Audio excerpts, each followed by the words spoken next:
Well, we lost it.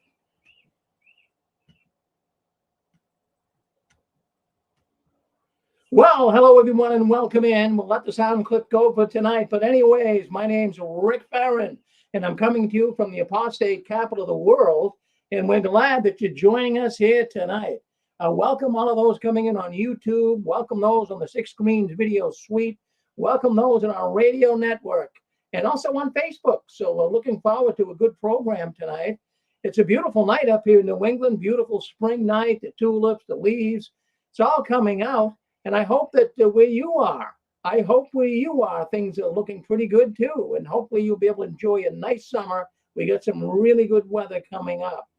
So anyways, let me just tell you who I am and what's going on. As you know, I'm Rick Farron. I'm here in Boston, Massachusetts. We call it the apostate capital of the world. We do have a lot of apostates up here, I must say that. And we're good. We're glad. We're in good company up here in New England. And as I always say, I told you last week as well, that this is where it all started, the mass exodus. Now, we know the cults, many of them got started up here in the Northeast, including Russell himself, not too far from here in Pennsylvania. And of course, Mary Baker Eddy, she got started up here with her Christian Science cult. That was in Boston. And then we also have Joseph Smith. Well, he was born in Vermont. And so we got a lot of cult leaders that kind of got a start up here. But now we're finding so many people are leaving. This is where they first started believing in the cults. And now they're leaving the cult. So that's a good thing. It's kind of going full circle. So anyways, we're going to be talking about a lot of things tonight. What I do is I go through the internet all week long. I get in on Reddit, JWN. I look at YouTube videos. I look at chat rooms all over the place. And I try to come up with the top stories that are taking place in the Watchtower, the critical stories. Now, these are stories that you're not going to hear on jw.org. They have a newsroom there, but they always give their positive news. We give the other side. We give you the critical news that they don't want to talk about. But we talk about it here every Saturday night and every other Sunday. So let's get into it. Let's see what's going on tonight behind the curtains. So let's look at this first. What was it like in the last couple of weeks? Now, we know that many are going back to the meeting for the very first time. And I know many of them, of course, I've been finding this on the forums that I've been getting into. Many aren't happy campers. Many are not liking the idea of meeting back in the Kingdom Hall. So the first week, I mean, just for novelty, just for the sake of doing something different, many witnesses, well, they did. They went back to the Kingdom Hall and just kind of rubbed elbows with people and got to talk to some people I haven't seen. But now we see that there's a steady dropping off of meeting attendance. Yeah, the first meeting attendance was pretty good, but now there's a steady dropping off of people meeting in person at the Kingdom Hall, especially the midweek meeting. Did you like the midweek meeting? I never did. The Sunday wasn't too bad. It was, you weren't working, but midweek is hard for people. They're working, they got to rush home, they got to get in the car, they got to run down to the meeting. So the midweek meetings, not looking good for the Jehovah's Witnesses, at least from what I can see here. And not only that, there's not many on Zoom either. Many witnesses are not even getting on Zoom like they were. So we're seeing some very curious things taking place here in the Watchtower. And I got information from one woman, and I don't know if she's trying to be, well, kind of to get people irritated or what, but we know that Jehovah's Witnesses are asking that everyone wears a mask when they come in the Kingdom Hall. There's a sign right on the door that says that of all the Kingdom Halls. Wear a mask and, basically follow the rules of your local government. Even though our government here in Massachusetts, they're not requiring you wear a mask, but the Watchtower is requiring that you wear a mask. So anyways, it's one person that I get information from. She went to the meeting this week, and on purpose, she did not wear her mask. So what do you think happened to her? Oh, you got it. Everyone looked at her, they stared at her, and even one elder came running up to her, and he was telling her it'd be a good idea, sister, to put your mask on. But she told the elder, she says, well, they're not mandatory.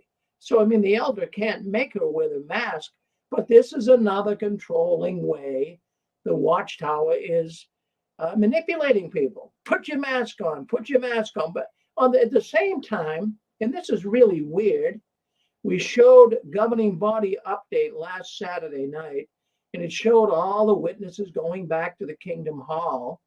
But the strangest thing was they got their masks on, and as soon as they walk into the Kingdom Hall, they're hugging and kissing and rubbing elbows. Well, why even wear the mask? Why even wear the mask? This is total lunacy. But anyways, she was told to wear it, but she didn't. So many people, of course, the PMOs, they're feeling very much out of place stepping into the Kingdom Hall once again. Now, let's just stop and imagine this. I want you just to stop and imagine this. Let's say that you have not been out of your house, have done too much for 2 years, as a lot of people have. I mean, and you stayed home most of the time. And then when you're going out for the first time, especially meeting with people and rubbing elbows, it's kind of frightening, folks. It really, really is. It can be a little overwhelming. So many are feeling out of place when they go into the Kingdom Hall. This is, whoa, it's kind of shocking to them.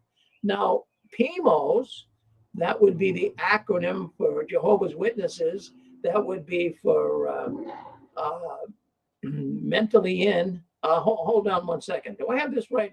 I'm getting a little confused here. But anyways, PMOs and ones. We used to call them in the conscious class. They're really going to the meetings, but they're not really conscious of what's going on. I mean, they're just going there in a perfunctory way. So they are going to the meeting now for the first time. They're out of it, but they're just going there to appease their relatives and do it so they don't get disfellowship. Now imagine being out and going back. As we say, many went back for the first week. They didn't want to get back into the routine, and I don't think you would either, right? Would you want to get back into the routine of going to meetings again? Well, anyways, I don't know if anybody out there listening into the 6 screens tonight, I don't know if you guys went to the meeting or did anybody go? And okay, the acronym, I don't know, I just had a mental block there. Physically in, mentally out. We used to call them the conscious class, but these are people that are physically in, mentally out. They go in a physical way, but mentally forget about it. They want nothing to do with the Watchtower. So if anyone went to the meeting and they would like to share their experience with us tonight, I have some really great Watchtower publications. I've got some really great publications. They're reproductions of older publications like The Millions Now Living. You might want that. I have them here. If we can get someone to come in and give their experience of going to a Kingdom Hall in the last couple of weeks, I'm going to give you one of these publications, and I'll rattle a few off if you come and let you know which one you can pick. But the only problem is if you're in Canada, I'm just going to have to give you a gift certificate because you have to go through customs. I had a woman in Canada that won one of these books, but man, I'm telling you, I have to fill out custom forms. Oh, it's like crazy. It takes you about a half hour just to fill everything out. So anyways, if someone wants to come in right now and tell us if they went to the meeting, tell us what their experience was, you get yourself a free book. I'll mail it to you. Go ahead, hit *6, come in, say hello. Anybody? Nobody went to the meetings? Well, we have a number of people on here tonight, but nobody went to the meetings. That's fascinating. I'll tell you what, I'll even do this. What have you been hearing from maybe some of your Jehovah's Witness friends or relatives? What have you been hearing about the meetings with the Kingdom Halls now being open and people going back? I'll even give you a book if you just have someone that told you what went on. Why don't you do that with us? Share with us. Hit *6. Hit *6. Well, I'm not sure. My goodness, I can't even give away any books tonight. I can't even give away any books. Who do we have here? Anyone want to come in, Doc? Waiting for my copy of Millions Now Living. Hey, Rick. I'm sorry. I think we had Pixie on there first. Pixie, did you want to say something? I said I sent you a note. I'm still waiting for my copy of Millions Now Living. But what I heard this week was there was a letter sent from New York about nurses not even giving patients the needle and hanging blood, and this would be for regular patients, worldly people, that they're not supposed to even do their job in that regard. So you heard that from someone at the meeting this week? No, it was on they had the letter posted on a YouTube video, and it was a Watchtower letter. Right. We're going to be talking about that later on tonight. Yeah. Okay. But that's, yeah, we're looking for someone that, and I'll check into that book, Pixie. You did, I do remember seeing your name in there. I sent a bunch of stuff out, but I'll go back and check it. You did write to me on JW World News, I think. If you did, then I'll go back and check it. All right. Make sure you get that book. Okay. Dan, do you want to say something? Well, it's just something I've shared before when with my daughter and her mom, their congregation has resumed meetings. They just have to wear a mask and whatnot. But excuse me, my daughter and her mom, they live on the same property as my ex-in-laws, so her grandparents. They all choose not to go back to meetings. They're still on Zoom. They're just not ready to go back. And it was the first time here, I think on Monday, I had a really good conversation with my daughter, and they were just like, she was just like, they weren't fearful of the virus. They just were comfortable of being on Zoom, and they weren't ready to go back yet. And she tried to clarify, it's not that we don't want to, we don't want to see our brothers and sisters. We just, it's been so long, and it's nice to be able to stay at home and get on Zoom and be partially dressed, whatever, and I thought that was interesting, because you would think of a typical witness mentality, they'd be rushing back to physically be there, but realizing in reality, even if you go back to meetings, you can't have physical contact. You got to be wearing a mask, and you pretty much got to leave as soon as the meeting's over. So why not stay home? You know what I'm saying? Yes, I do know. Yes, Daniel. Well, that is absolutely. So have you been in contact with your former wife or your daughter in the last couple of weeks? Did they get to the meetings? Are you talking to me? Yes.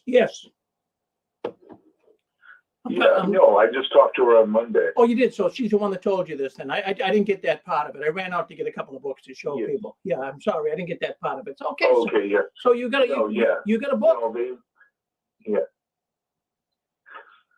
Well, let me show you. Let me show you. Well, you're probably not on YouTube, but I'm going to show the people on YouTube. Friends, I have a friend. He's a former Jehovah's Witness. Hello? Okay. Oh, hey, Rick.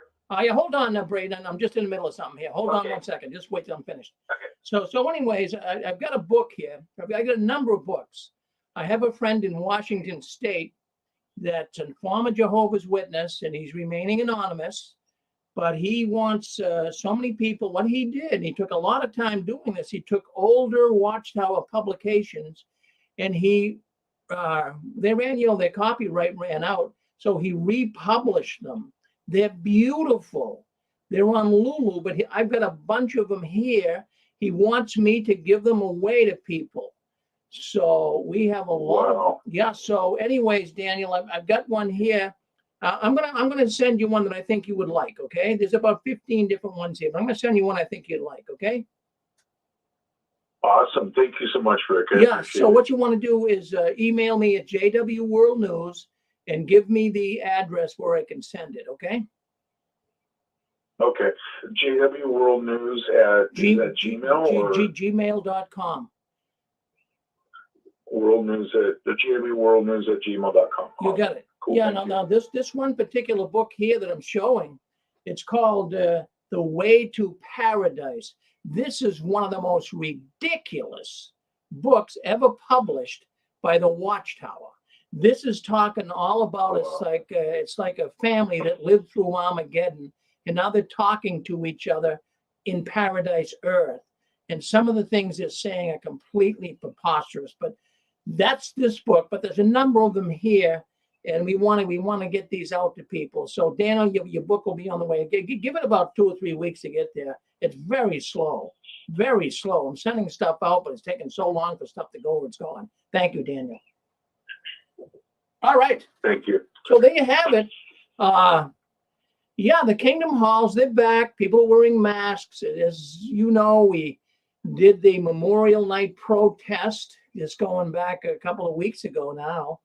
And they were all wearing masks, but some weren't. I say all, but some weren't, really. I was kind of flabbergasted because there was a sign in Spanish and in English right on the door of the Kingdom Hall saying, giving you what you have to do. Wear a mask, wash your hands. I'll tell you, some people are just not even obeying that, and they're getting dirty looks, I'm sure. Well, anyways, I think, go ahead, Braden. I'm sorry. Yep. Yeah, I was just going to give you my experience going back to the hall. So I went to the midweek meeting, and it didn't feel any different than it did before. Same monotonous tone. You have a brother up there who has a personality, like a bump on a log. Totally uninterested to listen to. So, before I went to the hall, I made a good decision, Rick. I knew I couldn't get out of it, but if at least I was in the building, I would be fine. So what I did is I took a couple pills of Turbolax, and I spent the latter half of the better half of the last 45 minutes in the bathroom. It was that bad. It was that bad. The meeting was that bad. I had to excuse myself. Yeah. Well, I'm sure many people do that just to get away from the talk. I'm sure that happens a lot. Yeah. Yeah. For sure, Rick. Yeah. All right. Well, talk to you later. Well, listen, I know you're in Canada, so I'm not going to send you a book. It's too much of a hassle. I hate to say for our Canadian people, but a woman a couple of weeks ago won a book. You should see the farm. This farm, it was like, what is it? What's talking about a duty on it, everything else. I'm saying, my goodness, it's just a book. They're making a way big. It's like deal. they want you to sign a mortgage. It's unbelievable, and it's like $20 just to send the book. Just for shipping. It's crazy. All right. So, anyways, here we go. Let's take a look. Let's see what else. Yes, go ahead. Can I share a story? My brother just left the XJWs. I don't know. Maybe it's not appropriate right now or later. Who's this? My name's Alessandro. Yeah, Alessandro. So what did you want to share a story about the meeting? Yeah, well, my brother just woke up from the cold and left because of the Tony Morris video. Somebody told me I should share it on here. I don't know if you guys wanted to hear it or not. Well, if you can you do it in like a couple minutes? Yeah. He basically he saw the video of Tony Morris at the liquor store, and he took the video to the elders, and they refused to watch it, and he was taken aback by that. So he started researching, and he found some interesting stuff, and he went. The elders told him not to take a job as a truck driver, but he wants to get married, and he's he's broke, and these elders were rich. They weren't taking their own advice. We went and found scriptures that show that the Bible does support, making a living, and that was the last straw. But I just wanted to, if people feel like they're giving up on their family, just keep pushing in, because I kept bothering him and sending him, apostate content, and it was the Tony Morris video that finally did it. Oh, that's great, Alessandro. That's wonderful. That's it. I mean, you Also, a video like that, yeah, boy. And I know you're on Reddit. I'm the moderator actually for r/Jehovah's Witnesses. I don't know if you've been on that subreddit. Oh, which one is it? I'll get on there. r/Jehovah's Witnesses. Instead of r/XJW, you're going to type in Jehovah's Witnesses. Okay. And I set up the algorithm to post a link to your show every Saturday for about 4 years now. So I don't know, just putting it out there. I don't know if you've ever been to it, but you can go there. I will go there. I'll check it out. Thank you for telling me that. Thank you. Yeah. Yeah. No problem. So actually, it's just an X, put Jehovah's Witnesses, right? Yeah, I have it set up so that it's not too obvious that it's for that ex-Jehovah's Witnesses are in there. So it's just Jehovah's Witnesses. You're going to see the Watchtower logo.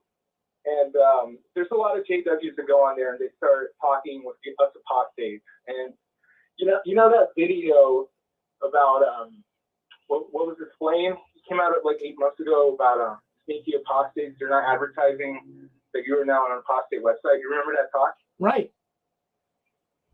I think he was referring to that subreddit. I'm not sure, because a lot of people accuse me of lying to JWs, but I'm not lying.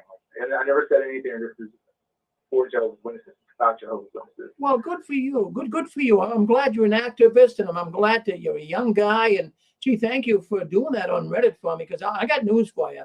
The other Reddit, the other Reddit, they don't like me on there at all. They don't. I know. Yeah. I moderate. I have a lot. I set up the auto moderator. That I set it up so that Christians have the dominant voice on my subreddit. And if you're having problems with atheists on r/XJW, just go to Jehovah's Witnesses. And I'm not going to tolerate any tomfoolery, atheism, or promotion of sin on there. Well, good for you, Alessandro. I really appreciate it. You sound like a really straight shooting guy. Now, have you been on here before? Have you talked to us before? Yeah, I called in a couple months ago. It was actually your episode with Smurf Girl. The first time she went on. That was the first time I listened to Six Screens, and that's actually what got me to drop all of the JW doctrine. And then I became born again like 2 weeks later. Good. Now, who was the one that was on that night you were on? Smurf Girl. Oh, Smurf Girl, right. Oh, yeah, no, she used to have a program on here, yeah. A few years back, she had a program, yeah. Well, Alessandro, you're a good man. I can tell that you're a straight shooter. And I want to thank you. And don't be a stranger. You come back soon and talk to us, all right? Yeah, no problem. Thank you, Alessandro. Okay, hey, Rick. Yes. Yeah, hey, I just wanted to let you know, Rick, you usually got to tell them the United States Post Office, when you're sending a book or a CD within the United States, there's a discount. I don't know if you know that or not. I don't know it. Yeah, when you go in there to send that, you just tell them I'm sending a book, and there is a discount. I found that out myself. So just wanting to let you know that. Yeah, say media mail, and they'll give you the discount. Well, thank you, guys. Yeah, well, mention you're sending a book. Yeah. That lady said books and CDs, there's a discount. Excellent. I did not know that. I will make sure I do that. Excellent. You bet. All righty. Well, thank you. Thank you both. Okay, so let's check things out here. I want to thank all those people, Alessandro and others that called in and talked about that. I really, really appreciate it. Okay, so let's take a look here. Caleb and Sophia. Well, that is the Watchtower cartoon characters, right? You know them. You've seen them. We've got a little video clip we're going to play. But friends, they are getting more weird as the days go on. And they did an episode just this week that evidently they play it at some of the meetings, not all of the meetings, but it's not really going over well. It's kind of backfiring even on the kids, the little Jehovah's Witness kids, that they don't like it either. Well, I'm going to play the video and see if you like it. It's only about a minute and a half long, but I'll tell you what, we got a lot to talk about. And it's basically the plot of this little cartoon video is Caleb and Sophia. Well, they're preaching door to door. They're going door to door, and maybe they're getting ready to do that again. I don't know. But Caleb is with his father, and Sophia is with the mother. And I'll tell you, when I listen to this, it sounds like the dad had a few edibles before he went out in service. I mean that. Just listen to the dad. My goodness. So let's put this up here now. Now let me just make sure. I gotta plug in my little microphone here so you can hear it. So just give me a second to do that. All right, we're in there now. So let's play this. I want you to hear it. If you're on YouTube, you'll see it. In fact, let me do this. I gotta get in and share this. So let me go back. Do you watch JW streaming at all? Well, some pretty crazy stuff. And these cartoons, like I say, at first they really did get the attention of a lot of the Jehovah's Witness kids, but it's not like it was anymore. They got to get some better ideas, but this one is kind of offensive. If I was a Jehovah's Witness kid and I had to listen to this and watch this little video, I'd be pretty upset. So let's get the video up, which it is. It's up there right now. And we're going to play the video. So let me just do that. Let's play the video. You'll hear it. And if you're on a radio network, you'll hear it as well. All right, let's do it. Let me get up here. We got to hit it here. All right.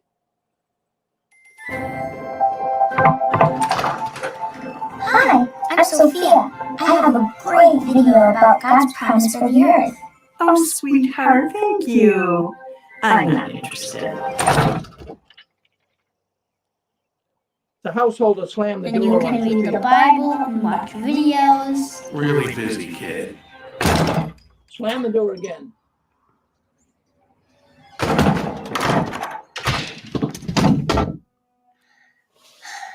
Can we take a break? Yeah. A break already? Look at that father. He's weird looking. Scary. A break might be nice, but before we go, do you remember when Jesus preached? Did everybody listen to him? No. So, why didn't Jesus give up? Because he wanted everyone to hear the good news.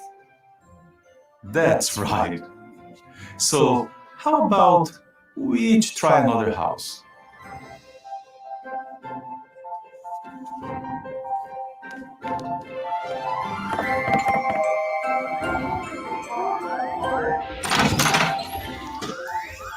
Oh, hi, Chuck. Well, the video ends there. Oh, hi, Chuck. Isn't that crazy, folks? But that's really weird how that video ends. But I'm going to give you my little spin on it. First of all, the poor little kids, they're dragged out in service. That they go to, Sophia's with the mother, Caleb's with the father. So that they go to the door and they get the doors slammed on them. And I'm sure you guys have had doors slammed on you in service too. But it's more shocking. The impact is way bigger when you're a little Jehovah's Witness kid, right? It really is. And so then the kids, they get all upset because of the doors being slammed in their face. So they want to go on a break. Oh, Mom and Dad, can we go on a break? Then the father says, no, we have to continue on. And, then they'll go to them and they play a little Disney-like music. And so they continue in the service. But then what happens? Now, this is what happens next. So Caleb, he goes to the door of one of his schoolmates. And this schoolmate evidently was one of the bullies in the school. So the schoolmate opens the door and, oh, hi, Chuck. And it ends there.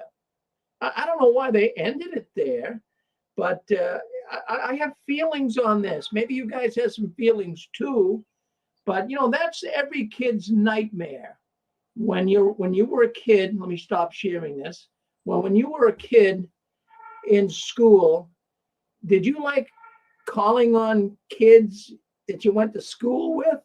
Well, I didn't mind it too bad, but I know there was some Jehovah's Witness kids that I grew up with that, oh man, they could not stand it. It was their worst nightmare. Knocking on a door, and when you're a kid with your mother and father, and then all of a sudden the kids from school open the door and you go, oh, it's for some reason, little Witness kids would get really embarrassed.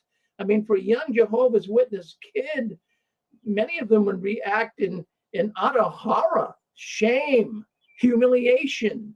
This is how they would feel at the realization that one of their school peers, one of their friends, caught them red-handed being a religious dork.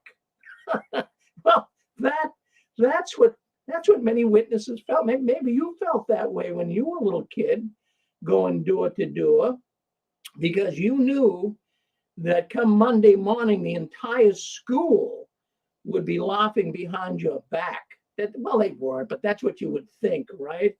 Like I said, it was the little kid's worst nightmare, knocking on a door, fearing their schoolmate might be there. And, in fact, it was a story that a person sent me. I thought it was so funny. I was laughing just reading it. And it was about a Jehovah's Witness little boy. And he was probably only about 10 years old at the time. So he was working with his aunt. And the aunt was a staunch witness. And so they were working in the territory, and the door opens, and there she is, the hottest girl in school, her PJs. She was in PJs, and she notices the boy, and she says, "Oh, what are you doing here?" Now, this was very embarrassing for him. I guess he was probably a little bit older, probably about 13, 14.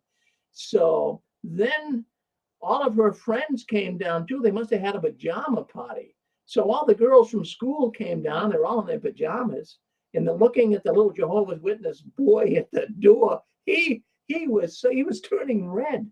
He was so embarrassed. But this is what embarrassed him the most.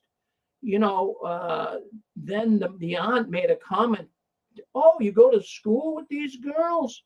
Yeah, they're in my school, Auntie.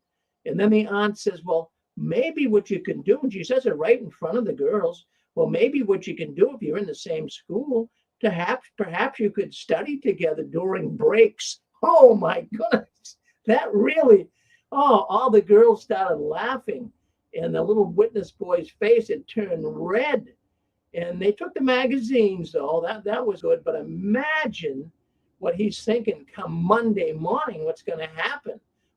He was really like, all of these thoughts are running through his head. What's it going to be like when I go to school Monday? Friends, this was a big fear for Jehovah's Witness children going out in the field service.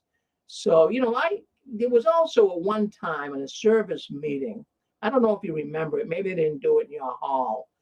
But in the service meeting part, there was a part in there that actually encouraged the witnesses to pick a territory that guaranteed that their children could have the experience of talking to their classmates.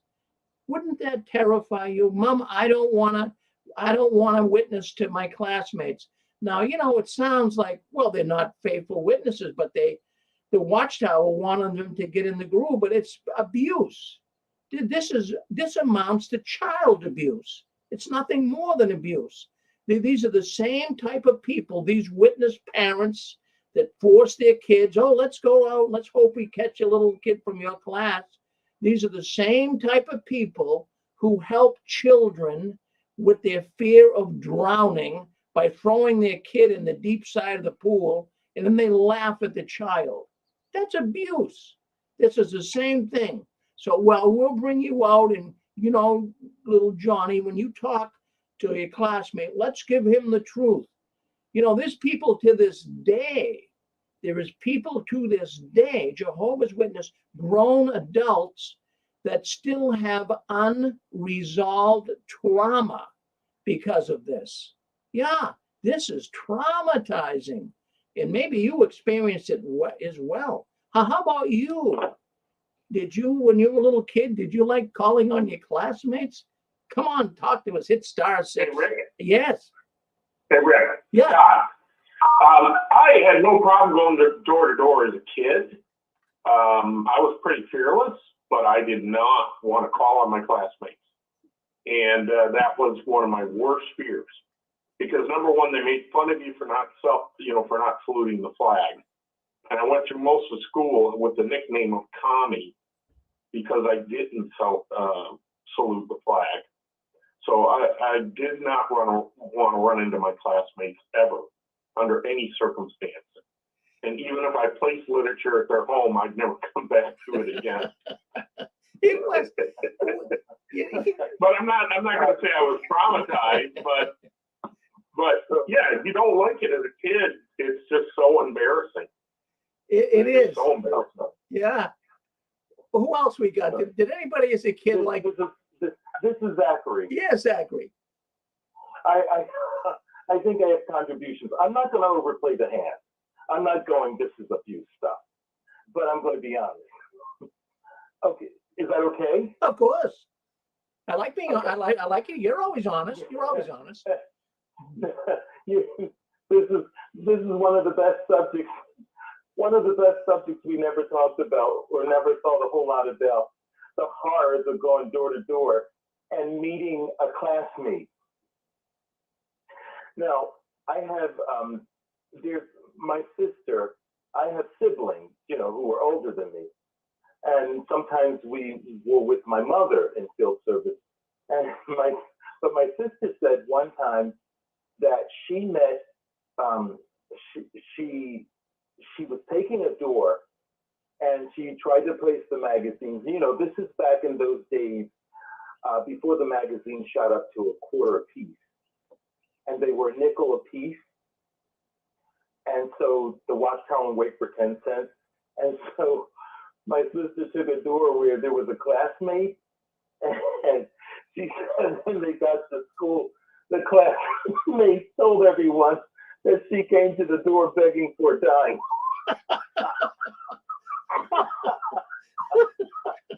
And then I can't keep a straight face when I think about it these days. I'm going to have to remind her of it when we talk again. And then this is another one of those. Now that was her at a door. I didn't witness any of that, but she got to school and the news had spread that she came to the door begging for a dime. But there was another time when we were working with my mother and my brother was there too. And my sister was taking the door, and she was the oldest of us, and I was the youngest. And she was taking the door, and a boy answered the door, and my sister said what you always say, "Can I speak to your mother?" And he said, "She's not at home." And my sister said, "Can I speak to your father?" And he said, "He's not home." And my sister turned to my mother and said, "Mom." She didn't know what to say after that. She just turned and said, "Mom." Like it was now time for my mother to step in with the right thing to say to this kid. So speaking to you always wanted it to be an adult.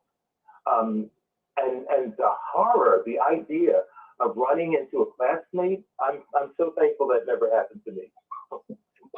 Well, that's interesting, Zach. But it's really true. But really, there are people that was really hard for young kids. It was even bothersome for me, but I didn't mind it too bad. But there were kids in my kingdom hall that they couldn't stand it. I mean, really, they hated the idea. That was their biggest fear, going out in service. Yeah. Another horrible thing. As an adult, a professional, and you've got clients, and so one day I'm in field service. I'm an adult. I'm an elder at this time, And I'm in field service. And as we're going from door to door, I turn and two of my clients are walking down the street and they see me. I didn't know what to, I guess that same thing that happens with kids, it happens as adults too. I don't know. Well, no, it does. And, the thing is, why is that, Zach? Why were this shows something deep within the feelings of all of us Jehovah's Witnesses for the most part. Well, why did we hate running into people we knew out in service, that weren't witnesses? What causes that? I don't know, Yeah, I know. I don't know. Maybe it's because we knew that people looked at us a certain way, Zach, you're very lucky if it didn't bother you, because it used to bother me 1,000%. Because every Saturday and Sunday morning, like, you knew when you rode the school bus, so you knew the neighborhood, but you didn't know the house.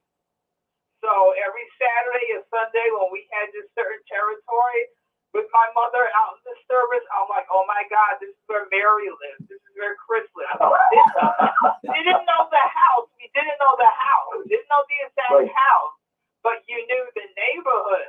So I'm like, oh my God, every house, I'm like, oh my God. Number one, they want to be there to begin with, but like junior high school age, it's like 11, 12, 13, you're trying to be cool. It's like, oh my God, is this the house? Is this the house? That's like traumatizing. It was certainly traumatizing back then. I mean, even for not even kids or witnesses, you're trying to be cool and with the crowd and stuff, but knocking on some door with Bible messages, Yeah, and then trying to place something and ask for money. That's it. Just the whole thing. I didn't even get to the money part. It's just the whole thing. Just the whole thing was so embarrassing at that age, the preteen to early teen years, that's totally embarrassing. Totally embarrassing. Well, that's one of the thank you, Shirley, and thank you, Zach. But it's true. It really is true. And, even Zach carried this when he got to be an adult. Even that comes into play. Jehovah's Witnesses, if they have businesses in town, they would hate calling on their customers that were coming in. Well, suppose you owned a bakery shop. And so the bakery owners, a Jehovah's Witness, going out in service, you really didn't want to run into, because it's controversial. You know that people, as a witness, we all knew that people thought we were odd. We didn't realize we were in a cult, but many of the people in our neighborhood did. But we just always felt very awkward meeting friends and business clients and what have you in the field ministry.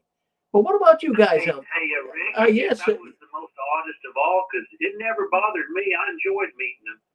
I lived in a rural area, and we worked out riding our bicycles, pioneering, and sometimes our classmates would see us come up their long driveway. Their driveway might be a block or two long. They would come out there with glasses of water for us because they knew we were hot from riding our bicycles 20 miles out. Well, that's interesting, Randy. No, there are some that didn't bother them. Here's what you have to do. Even as a kid and even as an adult witness, evidently, if it did bother you, maybe you felt like you didn't have the truth, I guess, because if you're really gung-ho, you would speak it up, wouldn't you? But we always were reserved. Well, I'm not going to touch this one with a 10-foot pole. And like Shirley said, I think the thing is at school, I was always speaking it up and talking, and that was just, matter of fact, I'd come up, they'd be telling a dirty joke, and they'd say, oh, here he comes, everybody be quiet, Yeah. Well, no, that's good, Randy. That's good. Yeah. At school, everybody knew. Oh no, at school I was in my territory. It was just that idea of knocking on doors and seeing somebody from school. Because when you see them now, you've got to do a presentation. It's funny. Even now, my last time I was at a meeting was in 2008, and even now at work, no one knows I was a witness. They may hear me all of a sudden, if we're discussing a certain subject, they may hear me all of a sudden spouting out scriptures, not witnessing, but looking at questions that people have. They may hear me all of a sudden spouting out scriptures and wonder, how does he know that? But none of them know anything about me being a witness. Yeah. Well, why is it that we were so reserved at even telling people? There's something going on in the back of our minds. We tried to avoid really getting into conversation about religion, didn't we, huh? Really strange.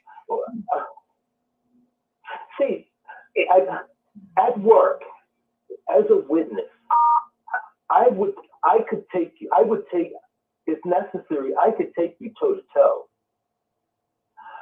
But that going from door to door, I think, you know what, when you think about it, maybe it has something to do with this idea of knocking on people's door, going from door to door and knocking on doors. Maybe it has something to do with that. Well, you know, I was at work. Mm-hmm. I'm going to say, Jack, that no, you might be nailing it there. People just don't like.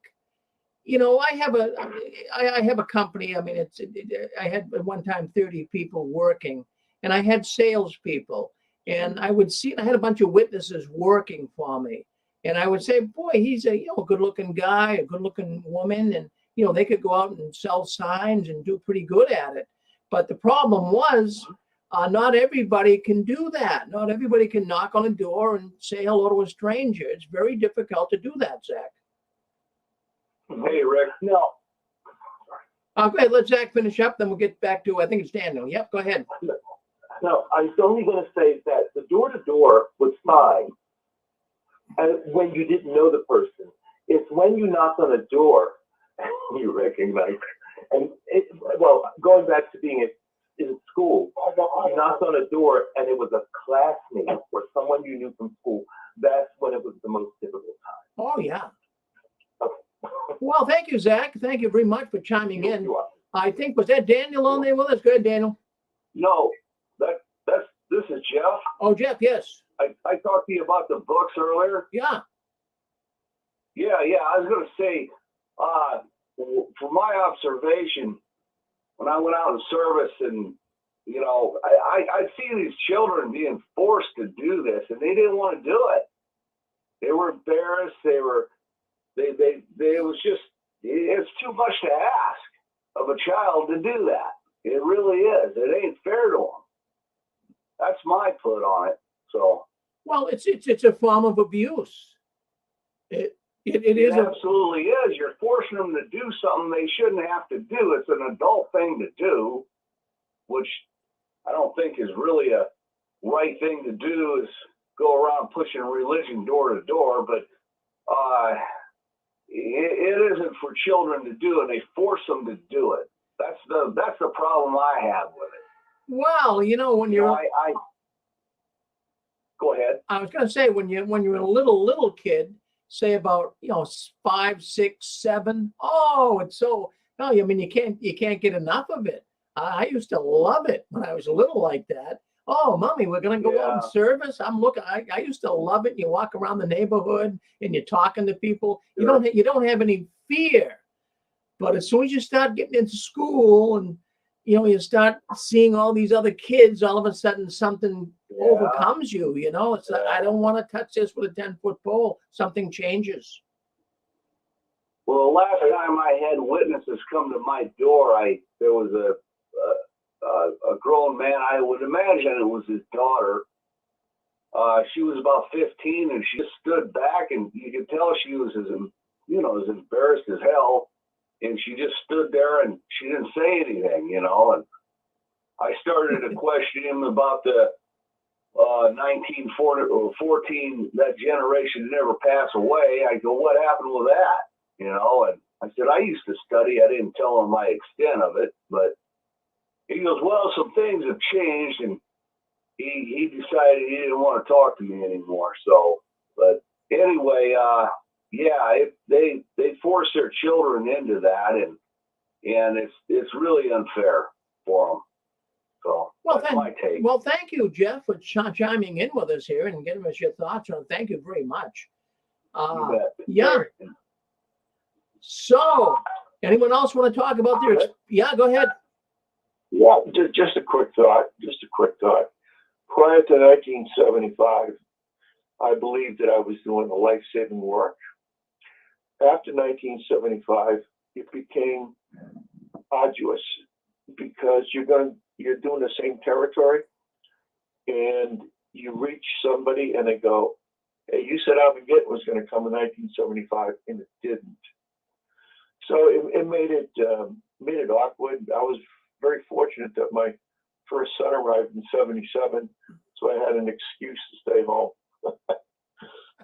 Thanks, Rick. Well, yeah. Well, thank you, Dick. Yeah, no, in fact, that's nice to be able to stay home. Chewy, go ahead. You're on with us. Yeah, I didn't mind going out door to door.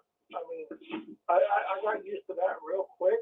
But I'm with Zach on this one. What made it really uncomfortable is when you went, because it's a big town, but about a third of it, I was familiar with the kids because I went to school with them. And so there was always a hesitation. Oh, man, is one of my friends at school going to open the door? Is one of my friends going to open the door? Oh, please no. And most of the time, no. But sometimes, yeah. And it was very uncomfortable. You know, when they opened the door and you saw kids that you went to school with, and you stepped by, and then it was uncomfortable when you went back to school and you saw them in the hallway and they kind of stickered at you like that. You know? Yeah, they did. But, yeah. And then, but sincerely, the most enjoyable time in the ministry is a recommendation, and I've never heard anybody have this recommendation passed on to them. But when I went to Pioneer School, the secretary overseer said, if you want to keep yourself sharp, Hold on.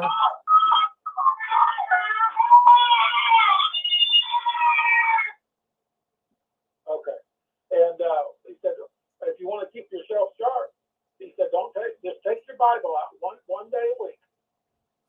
One day a week. And I did that from about 5 to 6 because everybody was home. And I hit about 20 or 30 doors in about an hour sometimes. And maybe 10 or 15. Anyway, had 2 or 3 good conversations using nothing but the Bible. Didn't have a reason book, no tracks, no nothing. They didn't know who I was. That was fun. I liked that.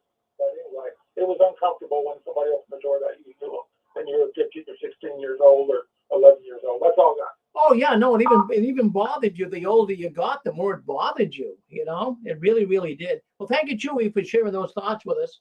Anybody else? Were you kind of nervous? Yeah, Rick, another thing is that something like me and Zach, and most of us, we were embarrassed. I remember 2 sisters, little, when we were 8, 9, 10, 11. They were like the uber spiritual little girls. And I remember one day, one sister, they were friends of mine, 2 sisters. This sister, when she was like in the 3rd or 4th grade, she preached to her teacher. And I even remember the teacher's name. Her teacher was Miss Mickens. She came to the ministry, not the Sunday meeting, but the ministry school. And this was back in the 60s. So it was like, oh, little Paula, she invited her teacher and she came and all this. And what a fine witness and all this. I remember that. They were my friends, her 2 sisters. They were at the other side. They were not embarrassed. They were the uber witness little girls in the hall, Yeah. They weren't embarrassed. And her sister, her teacher came to the meeting. I remember this. Her teacher, like I said, I remember the name. Her teacher's name was Mrs. Mickens. I remember that. And it was like, oh, such a witness to all the other little kids in the hall and all this. So it's not all that all the little kids hated it. Some were like the uber little kid witnesses that absolutely loved it, Well, that's absolutely right. Yeah. You have something to say, Zach? Yeah, Uber. Well, that's good to say. I was muted. Yeah. No, let me clarify this. In school, the teachers, they got their money's worth from me when it came to witnessing. I remember Now, this is going way back to babyhood practically. We're talking kindergarten. And, and the teacher would read the Bible, or she would pray. We'd all sit on the floor in front of her, and she would pray. And, all the kids would bow their heads, and I did not. I looked straight ahead, and one day she called me up and she said, she explained to me, she said, we all worship the same God. The only difference is you say Jehovah and we say God. So they got their, I had no problem in school witnessing to teachers and all that. It was just that door-to-door thing when you didn't know whether a student was going to answer the door. A classmate that or was something. a public school where they were praying? Because I thought you couldn't pray in a public Shirley, I don't answer too many questions. You know that. I'm just telling you. I said what I said. I told the full truth, nothing but the truth, and that's the way it was. And she would sometimes. She would sometimes. Schools, you can't do that. She would sometimes read the Bible. That was in New York, kindergarten. that's not allowed. Wherever you grew up. Well, Shirley, we're not talking that. I'm not talking about what's allowed and what's not allowed. I'm talking about what happened. What happened exactly? Because I right, and whether one teacher Shirley, whether it was allowed or not is what happened.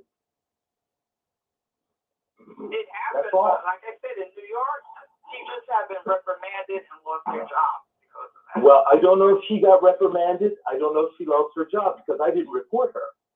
Yeah, of course not. But yeah, it But happened. It's been in the news. This is what happened. Hey, Rick. Yes. I think Zach's right. When I was in high school, junior high school, we had a history teacher that was homeroom. And he used to read the Bible every morning and say a prayer. It only took a minute or two, but yeah, that happens. I guess they probably put a kibosh on that during the 60s, but late 60s. Zach's right. At least it happened in my high school. She would put her glasses on when she read the Bible. Well, that would be good if they did it today, Zach. I mean, really, it would be good if teachers even did that today. Well, thank you, Zach. And I'm shocked to hear that. I'm really shocked because, I was in the 60s in elementary school in the 60s. That was not in my state, New York, not allowed. Wherever everybody else is, fine. But here in New York, because I remember the teacher said there was no. But she was a Shirley. And she lost her job. I'm so old that I had it legally until my third grade. Listen to me, please. That's a different issue. I'm just talking about the experiences of the kid as a witness. Zach, I'm so old, we had it legally until third grade.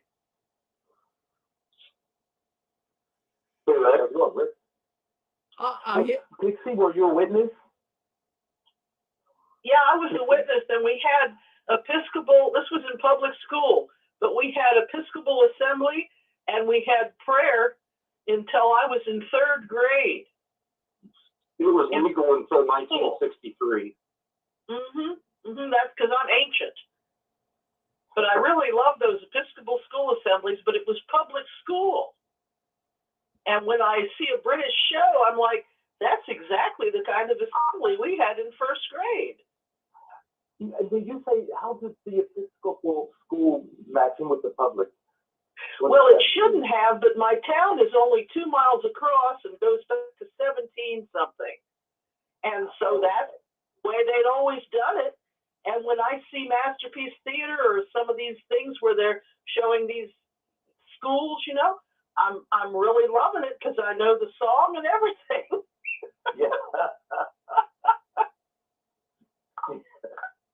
I was in first grade in '63, so I don't, you know, so in New York, I didn't hear any Bible things in New York, so you're older than I am, so I don't remember any. I thought it was, according to my Uber witness mother, they weren't allowed to do that, and I never heard it.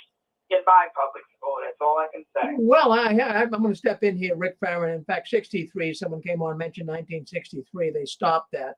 But you know something? That is one of the reasons why there's so much turmoil in America. You know, they took God out of school. Now, I know not everyone on here tonight is going to agree with that. But, you know, it gave people a sense of, well, they had a moral compass.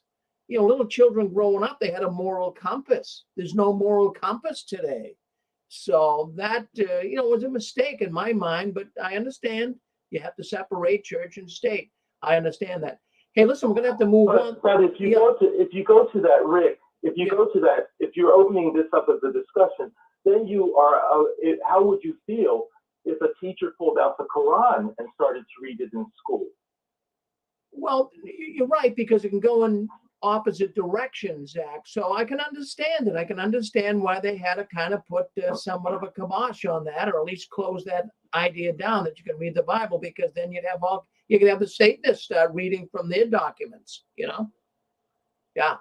So I understand. But it was nice. It was nice when they did that, but they no longer do it. But, you know, it's all right. It's all right. But anyways, what it does here, what it does for all of us as ex-Jehovah's Witnesses, you know, what surprises me more than anything, though, and not to change the subject, but what surprises me more than anything is so many ex-Jehovah's Witnesses, they get out of the organization and, man, they run as far away from godliness as possible. So, but I'm not beating them up, because I understand they've been so abused in the Watchtower that they don't want anything to do with God. So I can understand that even, but the Watchtower is going to be held accountable for that. Hey, let's take a look. Let's see what else we got going on. Does someone want to make a final comment on all of this before we move to the next subject? If you do, go ahead. *6. If not, we're going to move on. All right. Boy, I'll tell you what, we got a lot of people coming in here tonight. We've got people, listen, I want to let you know too that all of our programs tonight are going to be on YouTube, that in Facebook, that is our goal. We do have a program coming up next, Dan and Angela Clark. Well, they have a program called Heart to Heart, and they have a woman coming on. She's a former Jehovah's Witness, from what I understand, and she wants to talk about Watchtower and Big Farmer. I'm not sure what that's all about, but I want to hear it. So they're coming on after this news. It'll be right on YouTube. Now, bear in mind, when this YouTube streaming goes down, JW World News, give it about 10, 15 minutes and the other one will be up. So keep checking it. And then after Heart to Heart tonight, we have two gals coming on, DeLon and Faith. This is their first time on YouTube tonight. And they're going to do a wonderful program. After the Storm, that's the name of their program. So they'll be coming up. They're both former Jehovah's Witnesses. They'll be coming up about 11 tonight on YouTube, as well as on all of our networks here as well. And then also at around midnight, we have Apostle Babe. And she'll be coming in from Southern California with her Healing After the Watchtower program. So all of these programs tonight will be on YouTube. So check it out. Stay with us if you can. I think you'll really enjoy them. All right, let's go to the next. Hey, Rick. Yes, go ahead. Hey, Rick, how you doing? I'm doing good. Doing good. Yeah, my name's Vernon. I live in Southern California. Yeah, I just want to let you know, going back to the meetings has been messy. Yeah. Well, tell us about it. Let me tell you a little story. Yeah, tell us about it. Let me tell you what happened. Let me tell you what happened. Okay, we have our meetings on Saturday, right? Yeah. And so anyway, I wrote up this little card that says 6 feet away, no physical contact, because we're, people are supposed to, stay 6 feet apart when, going to the Kingdom Hall. But no, there's people at the Kingdom Hall just hugging each other, putting their hands on each other, So anyway, I made up this card that says 6 feet away, no physical contact. So anyway, I show it to one guy who tried to come up and shake my hand. He got so butthurt. He goes and he tells my parents about it. And then I had to come home and hear it. My parents were just furious. Oh my goodness. Yeah, that's how sensitive the it's like, hey, don't touch the back of my arm, don't shake my hand, just leave me alone. So, I mean, are people acting kind of weird? Or, I mean, how did you look at them in general? Yeah. Yeah, they weren't obeying the rules. They're all over each other. So I'm like, I'm getting busted because I'm following CDC, rules. Well, that is weird. Now, are you just kind of wiggling your way out? You're evidently a PMO, right? I'm fully chemo. I just my problem is I live in California and real estate's just too expensive, and I'm trying to save money and move out of state one of these days. And so I still rent a room for my parents. So it's just so I don't have a choice. Oh, Brendan, I'm so glad. Can I give you a suggestion for your next sign? What? Give you a suggestion to put on your next little sign. Why don't you say, keep your mask on? I'm not scared of the virus. I just don't want to see your face. That would get me in more trouble. Yeah. Oh, Brendan, that is so nice that you called in. Now, I don't think I've heard you on here before. No, my name's Brendan Wells. I live in Southern California in the Ontario area. Yeah, well, we've got a lot of friends calling in from Southern California. Boy, I'll tell you, that California, though, that really, they're having problems out there. A lot of problems. I've been waking up. I've been waking up since probably 2013. I think I've always kind of knew that this religion is not natural. It's not anything that it's been a rough life. That's why I'm still single and never been married, because trying to get a find a Jehovah's Witness wife, it's impossible. It's very hard. Yeah, because at this point, I'm sure you're bailing out on that idea, right? Oh yeah, big time. Yeah. One thing I'd like to share with you, which I don't really, I don't want you to think anything, think I'm like, disgusting or anything, but when I was younger, I started going to Reno, Nevada, and they have Nevada brothels because I couldn't find a girlfriend. And I think this religion has caused me to, see working girls. Yeah, well, that can happen. Now, you think it's because of sexual repression? Yes, I believe so. I really believe so.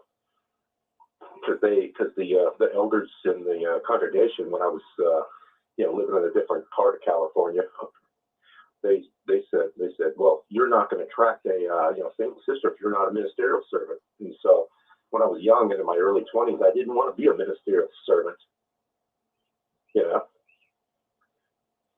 So people, I'm not cut out for that kind of work. So they were saying, become a ministerial servant, and all of a sudden the girls will flock around you.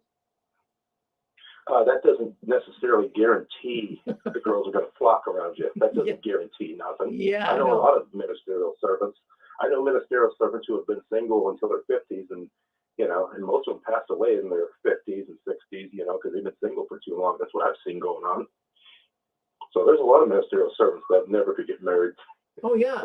Well, it does. We had a number of people that call into the program here. We've been doing it for 16 years, but I've heard that idea of sexual repression. And I'm sure you know John Cedars, Lloyd Evans, right?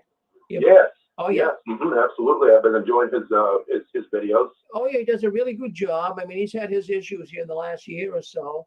But, we had a similar thing. Similar problem with working girls, so to speak, sexual repression. But, hey, it can happen. I believe it can happen to so many people because they call and tell us about it.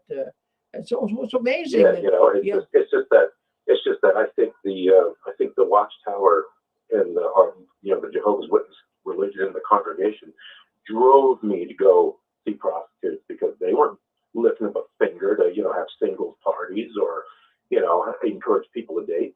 And even if they did, you got to take a chaperone with you. It's totally nonsense. I agree with you. That's the one thing I'll tell you. I was a pretty staunch, loyal witness, but that's the one thing that I never really could see was sensible. You couldn't have a date. You had to go on a date and you had to have a chaperone with you. Even if you were 40, 50 years old, you had to. That is Yeah, absurd. even when I was 12 years old and my uncle started dating, he had to take a chaperone, and I was like, "What? You got to do that just to go out on a date? Why can't you just be alone together and get to know each other?" So when I was 12 years old, I'm like, "I don't care. I'm not taking a chaperone." And there's been times where I've told even other Jehovah's Witnesses that I don't believe in it. It's bizarre. It really, that is one thing they got to really alter. And then if you did date someone, even with a chaperone, even to have a date in the organization, you have to have marriage in mind. You know, you just. Hey, Rick, I got a story about that. Yeah, in fact, well, I'm so glad now. Was it, give me the name of the fellow from California. Is it Brennan? How are you pronouncing your name? Oh, mine's Vernon. Oh, Vernon. Vernon, I'm sorry, Vernon. Yeah, I'm sorry. Well, boy, I'll tell you what. Thank you for sharing that story with us. Thank you for sharing. And also also I'd love to share that I don't know. I think some of the older married brothers, it's really weird in the hall when it's like they come up to you, they want to shake your hand, they want to be your friends. Like, why can't I get some single sisters wanting to touch the back of my arm and shake my hand? You know? Yeah. Well, you're young. So I asked my dad. I go, "Hey, do you think brother so and so? Do you think he gets a boner when he comes up and shakes my hand?" I don't know.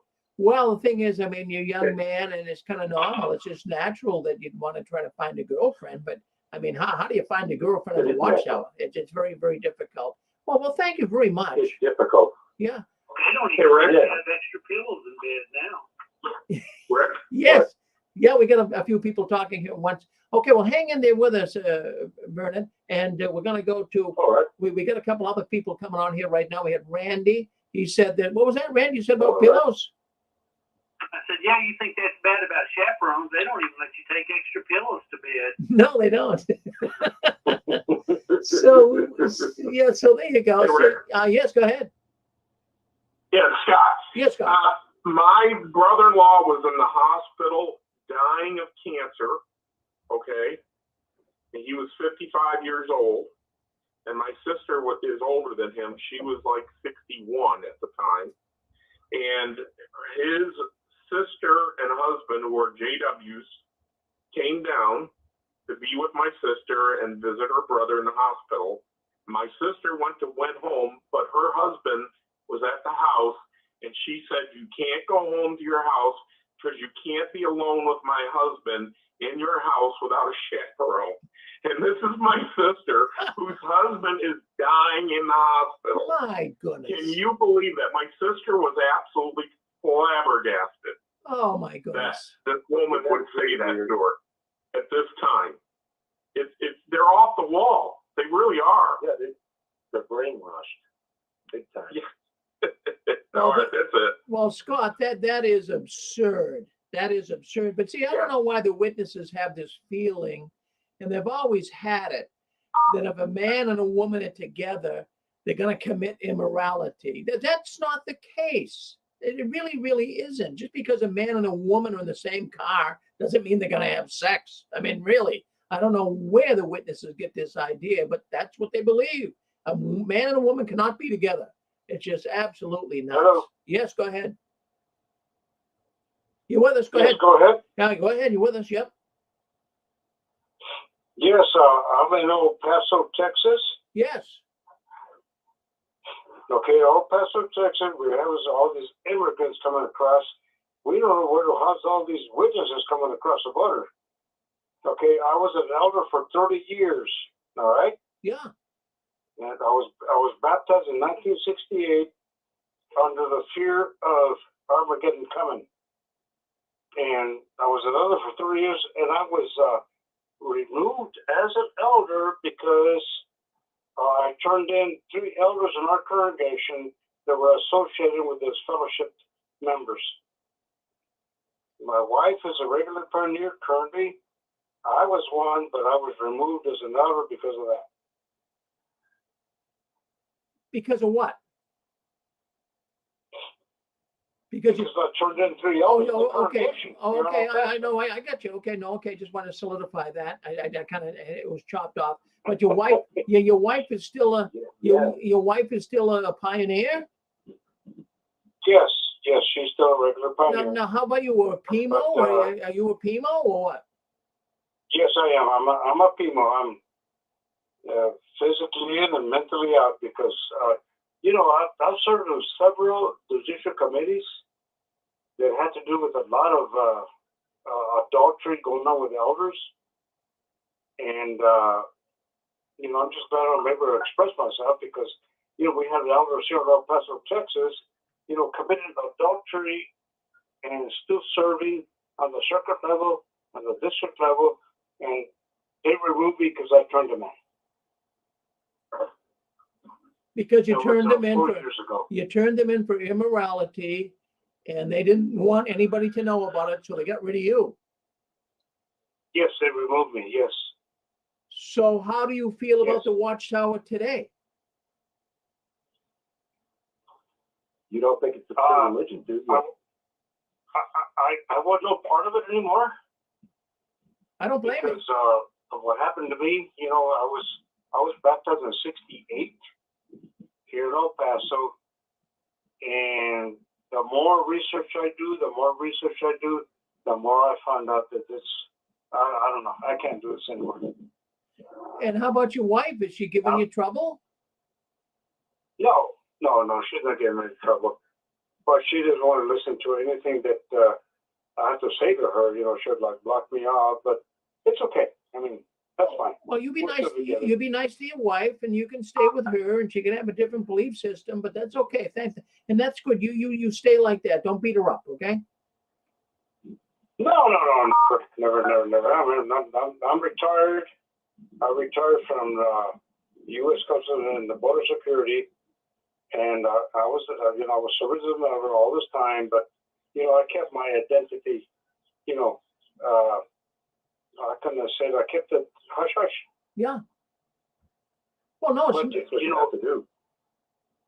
My problem is right now is that one of our elders in the congregation in El Paso, Texas, was accused of being a pedophile, right? Yeah. And he was removed, or well, I don't know what happened, but now he's serving again as an elder. It's not unusual. I hear it all the time. Pedophile elders, they're out there. Yeah, they're out there. So, anyways, but I'm amazed that you're doing well. Yeah.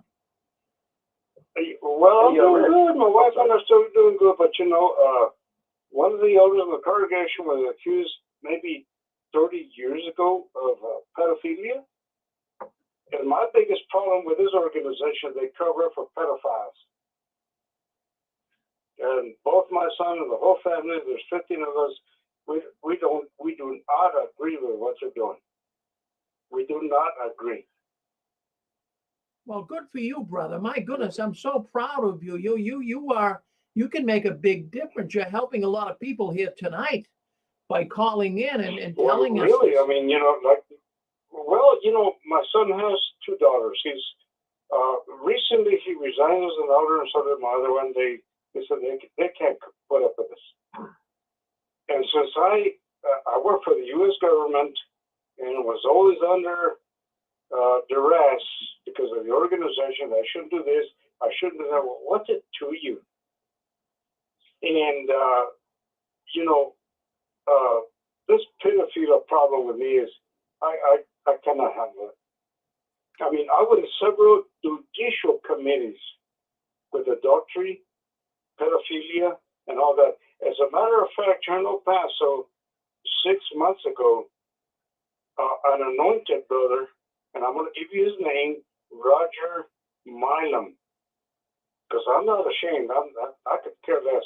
Roger Milam, here in El Paso, Texas, was accused of child molestation, and he got 30 years.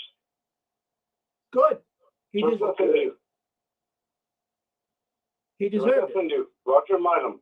He's in jail right now, and he's in custody. He was arrested, molesting sisters of the congregation. Isn't that disgusting? That's disgusting. Well, thank you for giving us his name. Thank you for doing that. So I'm glad he's in jail. I'm not embarrassed. I mean, what's there to give? I mean, I always thought that this organization, I served in a lot of judicial committees, right? Even appeal committees, and I'm sure you're familiar with that. All right. Now, when I got slapped in the face is when somebody gave me, we had a judicial committee, right? Or elders had to meet, right? And one of the elders that gave my dad Bible study back in the 70s was accused of having adulterous affairs with 3 women in the congregation. And the reason I know is because 5 years ago, I have to serve on the committee as an elder, right? Yeah. And I had to serve, and I said, what? What do you mean? This brother that gave my dad Bible study in 67, 68 was involved in adultery and still getting up at the flat farm. And I don't have a problem with giving his name out. His name was Robert B. Arel here in El Paso, Texas. And he passed away several years ago, but the woman that he was having an affair with, I've known her since a long time ago, and she was the one involved with him. And to me, it was like a slap in the face. I came home crying, and my wife said, what's the problem? Well, this brother and this regular pioneer sister were involved for 15 years committing adultery. My goodness. And then after that, I said, you know what? I'm done with this. I can't take this no more. How can that be? And then they had a judicial committee for me 5 years ago with a district servant and the circuit servant and an auxiliary pioneer. Auxiliary circuit servant, the little boy that didn't know nothing. And I explained to him everything, I explained to him everything was going on. And that committee was to disfellowship me. For telling them the truth. And they were going to disfellowship me in the grounds that I was opening my big mouth. Yeah, opening your big mouth. All you're doing is just... an appeal? Was that an appeal committee? Was that an appeal committee? No, it was just a regular committee to remove me. Wow. And they removed it anyway. I got all the letters from the branch. I got all the letters from the branch to prove that this is nothing but a bunch of crap. And I got sealed letters from the circuit servant that refused to acknowledge the letter that I sent to him. Now, this was in the Spanish congregation, right? So since then, I moved to the Native congregation. There's no difference. There's no difference. Why is the Spanish congregation more uptight than the English? What's that? I'm sorry? Oh, how come the Spanish congregation is always more uptight and more strict than the English? It's just that's what I've heard, and that's from my experience. Well, let me tell you something. There's an English governing body and there's a Spanish governing body. I didn't know there was a Spanish one. There isn't. There isn't. That's what I'm saying. But what I'm telling you is I served, what 30 years as an elder. What happened with the man that had the 15-year affair and the pioneer sister and the wife of the man that was cheating? How'd the story end there? Well, my wife is still a regular pioneer, and she's fixing to leave it probably next month. But the story where the guy had the affair way back when. Oh my goodness, this was like 10 years ago. Yeah, because they said you. Well, it was like this elder, not just one, but I served in several committees, as an elder assigned by a circuit servant to be in these committees, right? Right. Without no knowledge, they don't tell you what the meetings are about. But no, just let me just say this: you said you were assigned by the circuit overseer, the circuit servant. You said, right? Yes. To be on these committees. those committees where you're assigned by a circuit, as you say, circuit servant or a circuit overseer, those they are appeal committees, are they not? Yes. Okay, go ahead. Sorry. And then I went to appeal committees when a person has met with a judicial committee, they decided to disfellowship them, but before it's read to the congregation, the person appeals. They have the 7 days, and the circuit servant, as you said, they set up an appeal committee, and that's okay. Go. Yes. Well, the circuit servant is the one that assigns an appeal committee, right? Yes. So the first committee that decided this fellowship, then the per person that, the per person, nobody knows this, but the per person that appeals the decision of this fellowshipping, and the problem here is that I couldn't understand is that you never, as an appeal committee, and I had elders, 2 other elders that have both passed away, they told us never go against the decision of the first appeal committee, right? You never do that. So you're giving that person that appeals the first elder's decision to this fellowship, you don't go against theirs. That's just the way it is. So it's a false sense of security.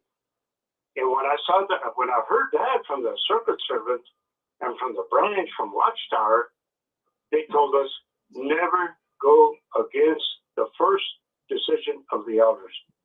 So it's as false as a security. I mean, when a 7-day appeal, no, that's the truth. That is 7-day appeal is nothing but a bunch of, you know what? No, I will say that is a little different from what I experienced as an elder. Right. That is a little different. In the olden days, I think under the elder arrangement, I knew a friend who was disfellowshipped, and she appealed, and an appeal committee was set up, and the appeal committee overturned the decision of the first committee, and she was not disfellowshipped. So that's the way it was. But in time, I have a note in my pay attention to the flock book, that's the green one, that has the procedure for a regular judicial committee, and then when you have an appeal committee, and the appeal committee says, if the appeal committee overturns the original committee, you are supposed to tell them that this matter is being held the matter is pending. That was the note in my book.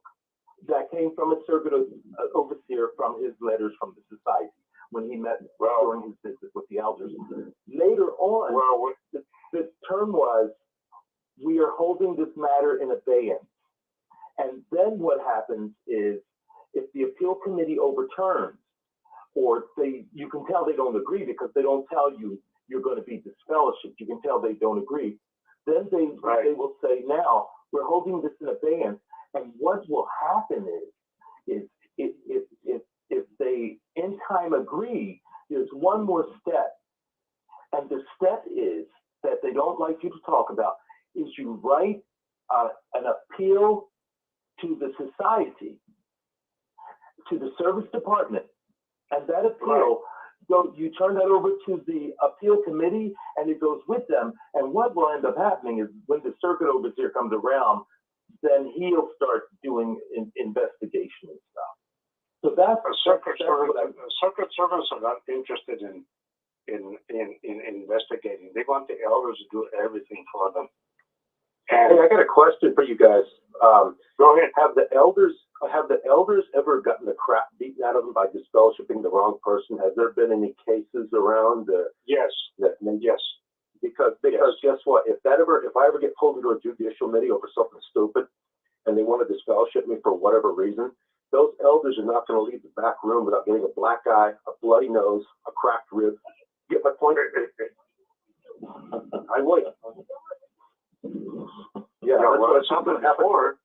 That's what's going to happen to the elders if they ever think about even pulling me into a judicial. And good for you. And guess what? I think the ex-Jehovah's Witness and the PMOs need to get together, write to their congregation congressman and somehow pass a law where it's illegal to disfellowship somebody. Right. If you're an organization, make it against the law for an organization, a religious organization, to disfellowship, excommunicate, shun, for any reason. Where is it to where they might have to serve jail time? The elders might have to pay fines, because it starts with the elders. The problem was there was a legal case that went to the Supreme Court, and it was a Greek Orthodox. And they said that churches have a right to have their own tribunal, and that's in the way of helping a lot of people. So there was a case many years ago of this Greek Orthodox guy that got defrocked with a kangaroo court. So I think it's about time that us Timos start taking matters into our own hands, because the guy who you can't live in a free country. You can't live in a free country with religious freedom and then tell the religions what they can and can't do. It's no different if you're Republican or Democrat. Democrats will kick you out of their party. Republicans will kick you out of their party. So anybody can do it. Here's the thing I did find out. I was trying to do research on the witnesses. I did this about 4 or 5 years ago, because there were people who were saying that the witnesses, they had copies of the witnesses Form 990, which is the so-called tax return. I guess you just call it more correctly information. The information return is like a tax return that a nonprofit organization has to file. And there was a sister who used to have a show on here, a program years ago. Her name was Diane, and she always said she had their return, but she never gave details about it. So I went into a lot of research as to what did the witnesses have to do? Do they have to do a 990? What's the thing? And one of the things I found out, not trying to answer that question, but one of the things I did find out is that one of the things that qualifies you as a religion is that, to get all the tax benefits, is that you have a system of discipline. Oh boy.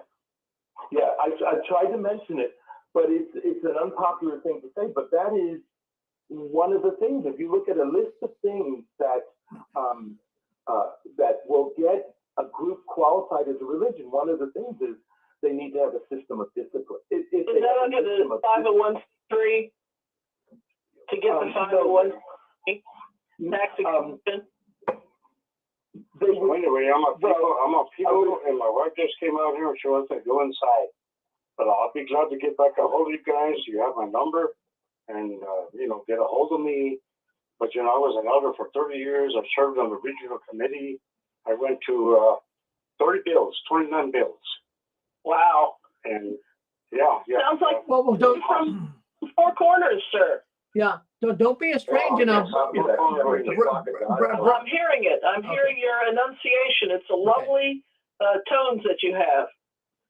Yes, and Kim and Mickey, I've been watching their programs, and we were up there in New Mexico, Four Corners, building kingdom halls with my whole family. Which my kids, they learned a lot from construction at the kingdom halls. That's good. But, enough is enough.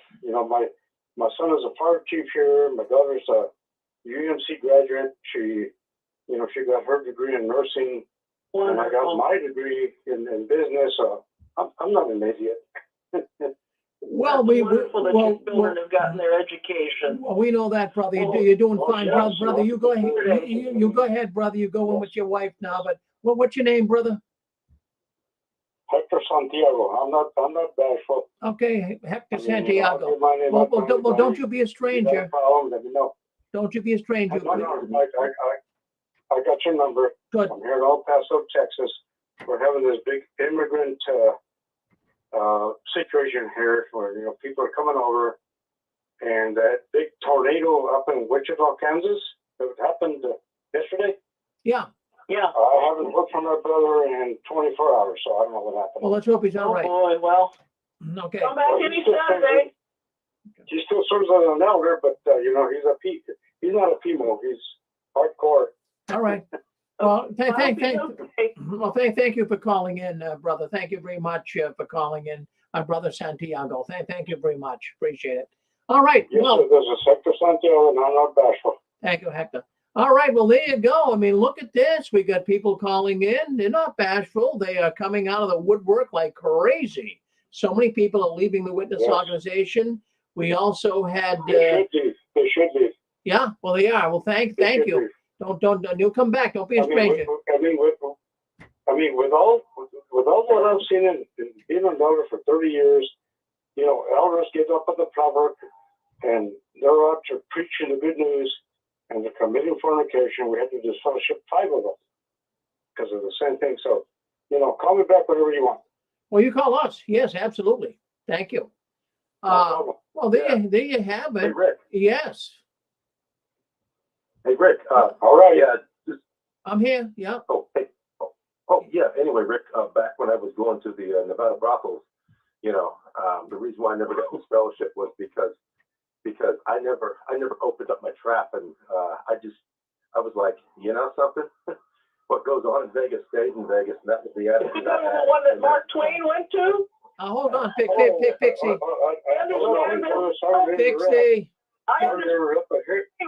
Silver out there.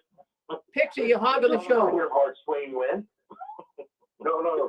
There's some of the Mustang Ranch in Kingdom Halls. The what? There's some Kingdom Halls that you wouldn't believe. There's some Kingdom Halls. Here in El Paso. Oh, yeah. Yeah, there's some Kingdom Halls. So.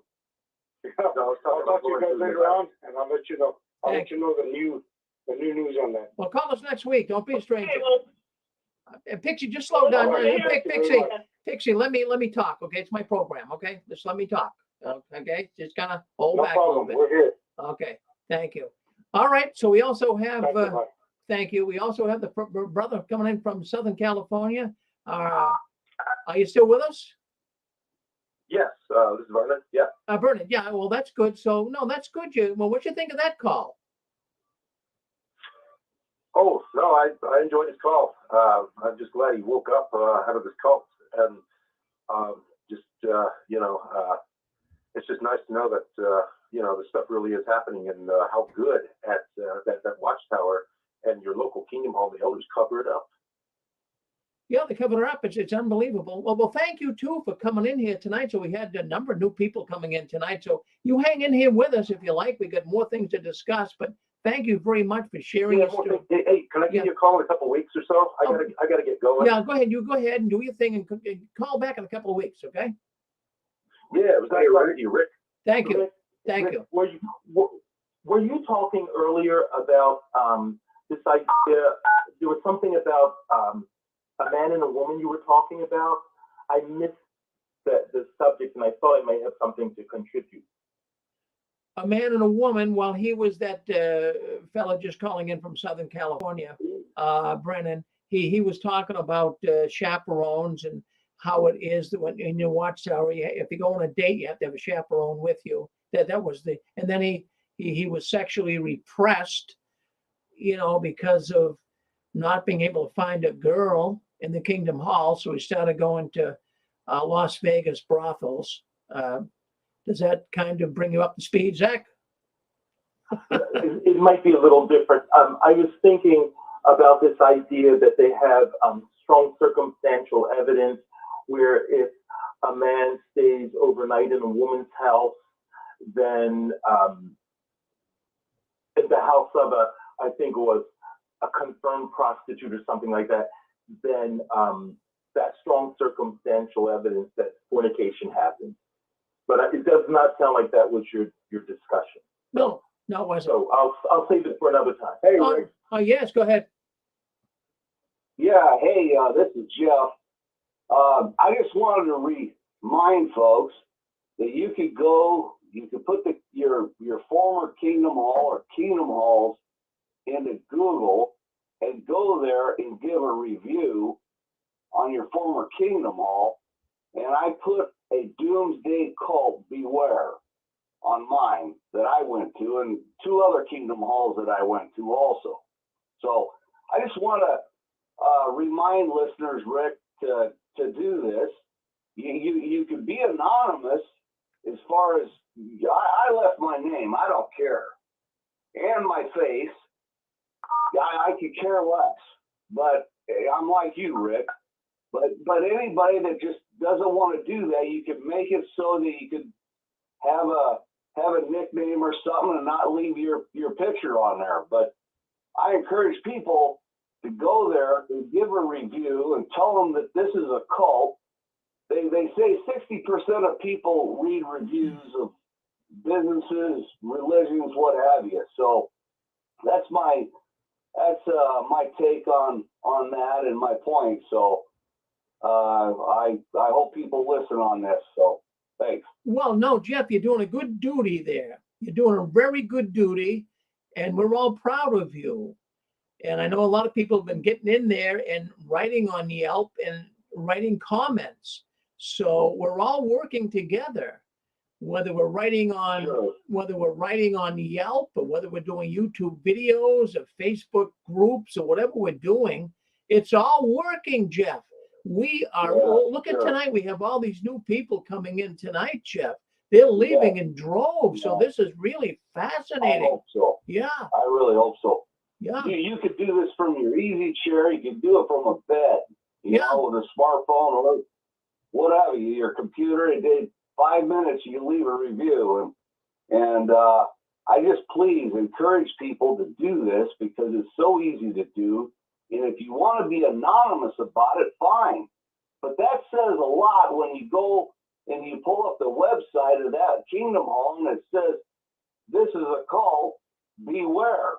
That, I mean, I've seen that more times than just my own review. I've seen it other places. I've Googled Kingdom Halls all over the country and every state. So, good for you, Jeff. Volumes to me. So, anyway. Well, you get a gold star and 2 thumbs up, believe me. You're really doing a great job, Jeff. Thank you very much for doing that, because the more people doing this and exposing the Watchtower, the better we are. Yeah. And it's wonderful. It's really wonderful. We have so many people on YouTube. Oh my goodness, it's so great to see these people writing all of it. So it's all wonderful. It's all. Thank you very much, Jeff. Thank you. You bet, sir. All right, there you go. My goodness gracious, what is happening here tonight? We are exploding. We have got people coming in from all over the place. It's amazing. And we're so glad. We're so glad, because I'm telling you, friends, we are counting down the last days of the Watchtower. They are in free fall. We are giving you the news that they don't want to talk about, but we talk about it here. Now, what do you think about this? This is my next subject. I wanted to bring this up tonight. Do you find the Watchtower as loony as Jim Jones? Remember the People's Temple with Jim Jones, the cult leader?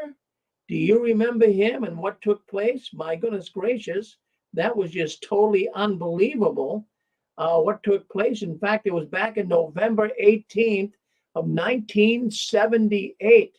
That goes back quite a few years ago. And it was in a remote jungle in Guyana. Amazing that this guy actually had over 900 people in his cult commit suicide. Isn't that amazing when you stop and think about it? Now, you know, I'm not telling you the Watchtower is going to be doing the same thing, but I'm getting a little bit nervous. As days go on, my mind is starting to think, my goodness, this is getting out of control. Especially in the Watchtower saying, like in the February 22nd magazine study article, that they're talking in there about, even though you're going to hear things that don't sound sensible, don't sound logical, but just go along with the governing body. I don't like statements like that. Statements like that scare the living daylights out of me. Most of my relatives are Jehovah's Witnesses. I'm not sure where the Watchtower is heading now. I'm not going to tell you there's going to be another Jim Jones with the People's Temple. But I'm telling you, this is not a good thing. when I start seeing them making statements like that. And, we had so many people that have come to grips with cults. And when you get out of the Watchtower, you find out about cults. You start doing research on cults. And you can't question the Watchtower, but that's the same thing that was happening in the Jim Jones cult. You couldn't question him either. But yet he had all these people take the Kool-Aid. They took it and they drank it and they died. Wow, that is just unbelievable. Now, I'm gonna tell you that I don't think the Watchtower would ever do anything like that. But when they're asking people to do things that don't sound sensible, that is what I have a problem with, obviously. So I'm just. Hey, Rick. Yes. Yeah, that's what I tell all the people that are still going to meetings and studies and everything else. Don't drink the Kool-Aid or stop drinking it. Well, many of them are drinking the Kool-Aid right now. And even, I have to say this, Jeff, it seems to be getting even more cult-like. It's getting to be kind of like more dangerous than it has been. It really has been dangerous all along, but it's becoming more dangerous. But, the Watchtower, they're going to tell you they're not in a cult. They're going to tell you that. I mean, when I was a witness, people used to tell me that, you're in a cult, and I couldn't see it. But, here's what I'm thinking. The Watchtower, now there was over 900 people that died in Guyana with the Jim Jones cult. But now there's even more people. There's more people, Jeff, that are dying in the Jehovah's Witness religion than people realize. They don't realize how many people are dying. I'm going to give you kind of some thoughts here so we can all think together. Lately, there's a constant call to be loyal to the Watchtower. No matter how loony it seems, this is very dangerous to any person. I hope. Desperate. Yeah, it's very desperate. You're absolutely right. Now, what I came across here, I want you to see this. I found it very, very fascinating that there are certain traits that Jehovah's Witnesses have with the people in Jonestown. There's certain traits that they share. And as we know, I'm going to give you some of these traits that they share. And we know that 909 people died, including many children, in 1978 in Jonestown. Now, the Watchtower also was a killing machine. People might disagree with me, but the Watchtower also was a killing machine, just like that cult. You're correct. Yeah. Now, how can transfusions for one? Well, we're going to start right there. Now, 909 people, that's a lot of people, but I'm going to tell you, the Watchtower has way more people that have died because of Watchtower teachings than the people in Jonestown. Let's start with number one. Suicide. Well, hold on. Let me do this. You just hang in the background here, okay? So let's start with number one, deaths due to a blood ban. How many Jehovah's Witnesses have died because they couldn't take a blood transfusion? Many. Can I say 10,000? Well, I could say 10,000 without any hesitancy. I would say there's at least. Hey, Rick, yes. Do you remember the Awake that came out in the 80s that had Jehovah's Martyrs? Oh, yeah. Oh, is that how you pronounce that? Yeah. Yeah. In fact, I knew a lady that knew a girl that was on that front page of that. So, I mean, I remember that magazine real well. So. Oh, yeah. Well, there's a bunch of kids there that died. There's thousands of people have died because of the blood ban. Yes. Now, also deaths and suicides due to drug overdoses to try to deal with the pain of lost family. Yes. Now, think about these things. So we had 909 people die at Jonestown. I'm telling you, over 10,000 people. I can't tell you for sure, but in the 16 years of doing this program, I would put a 10,000 figure on the blood ban. I'd say 10,000 people have died because of not taking blood transfusions.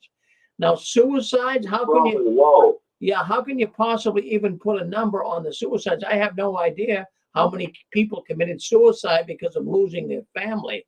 But I would say let's put that in the. I would say that could be as high as 20,000, Jeff. I mean, I'm not taking number. You know, I don't know, but I'm saying as many as 20,000. That made me an activist when I saw that, Rick. Yeah. I saw the suicide.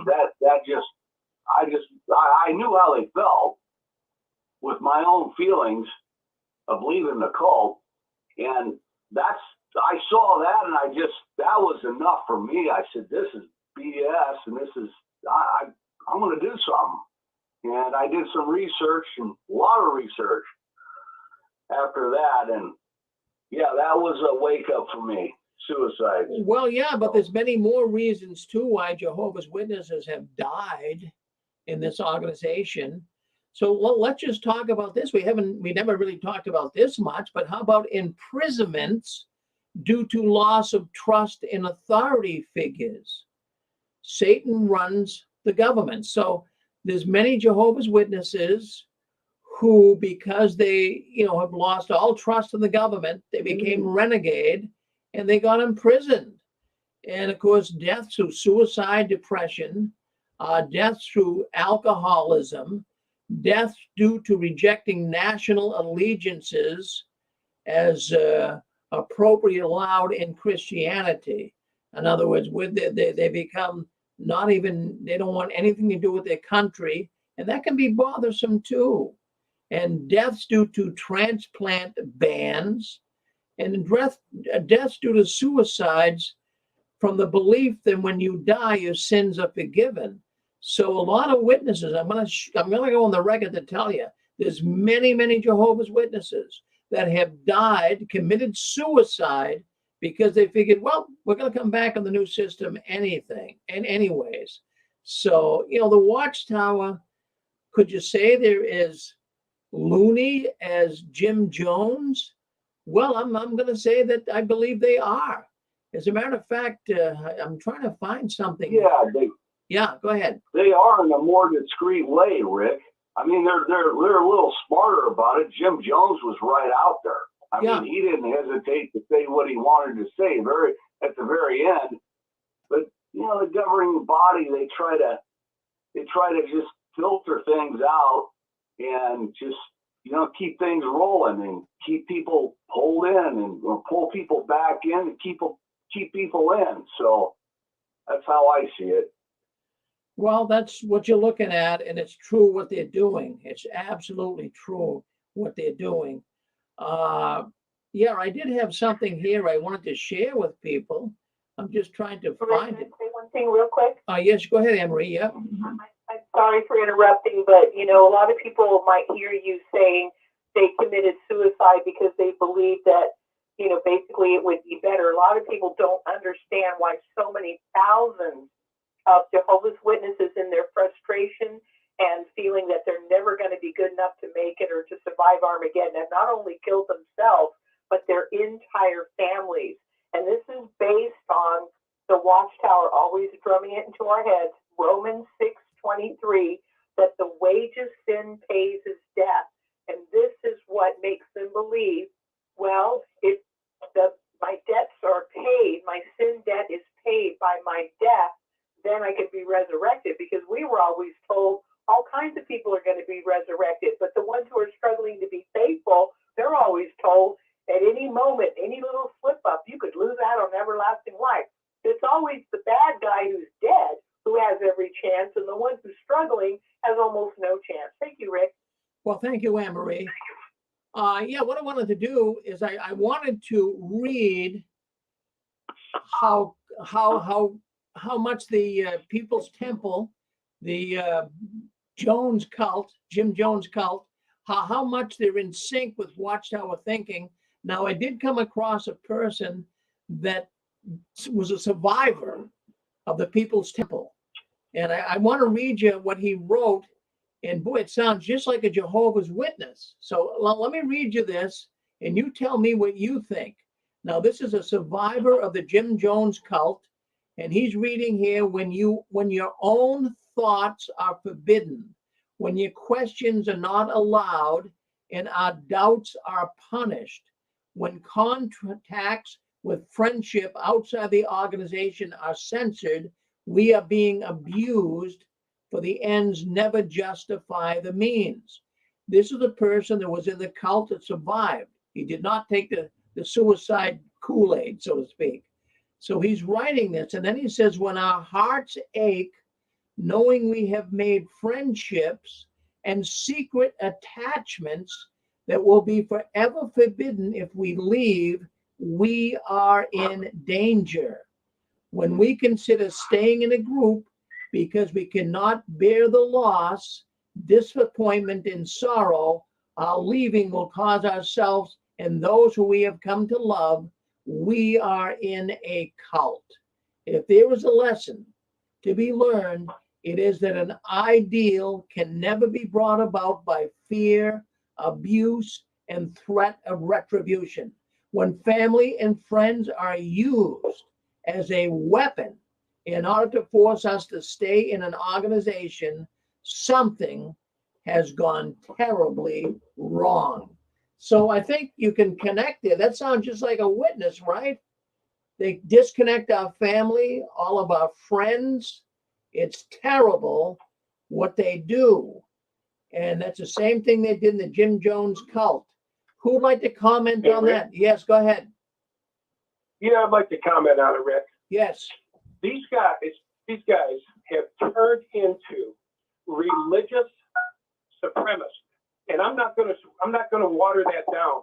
These are toxic borderline personalities. Look it up. Toxic borderline personalities. And what's happening, Rick, is exactly what you're saying. The people are already drinking the Kool-Aid. The Watchtower is threatening now. They're flexing their muscle in gross ways like that have never been flexed before. They're saying things, Rick, that the Pope wouldn't even say. Think about what they said, Stephen Leck. You better listen to us. Now think about this. Think about this, Rick.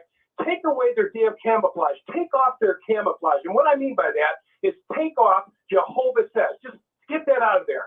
Get out of there their fake authority, their self-appointed narcissistic authority.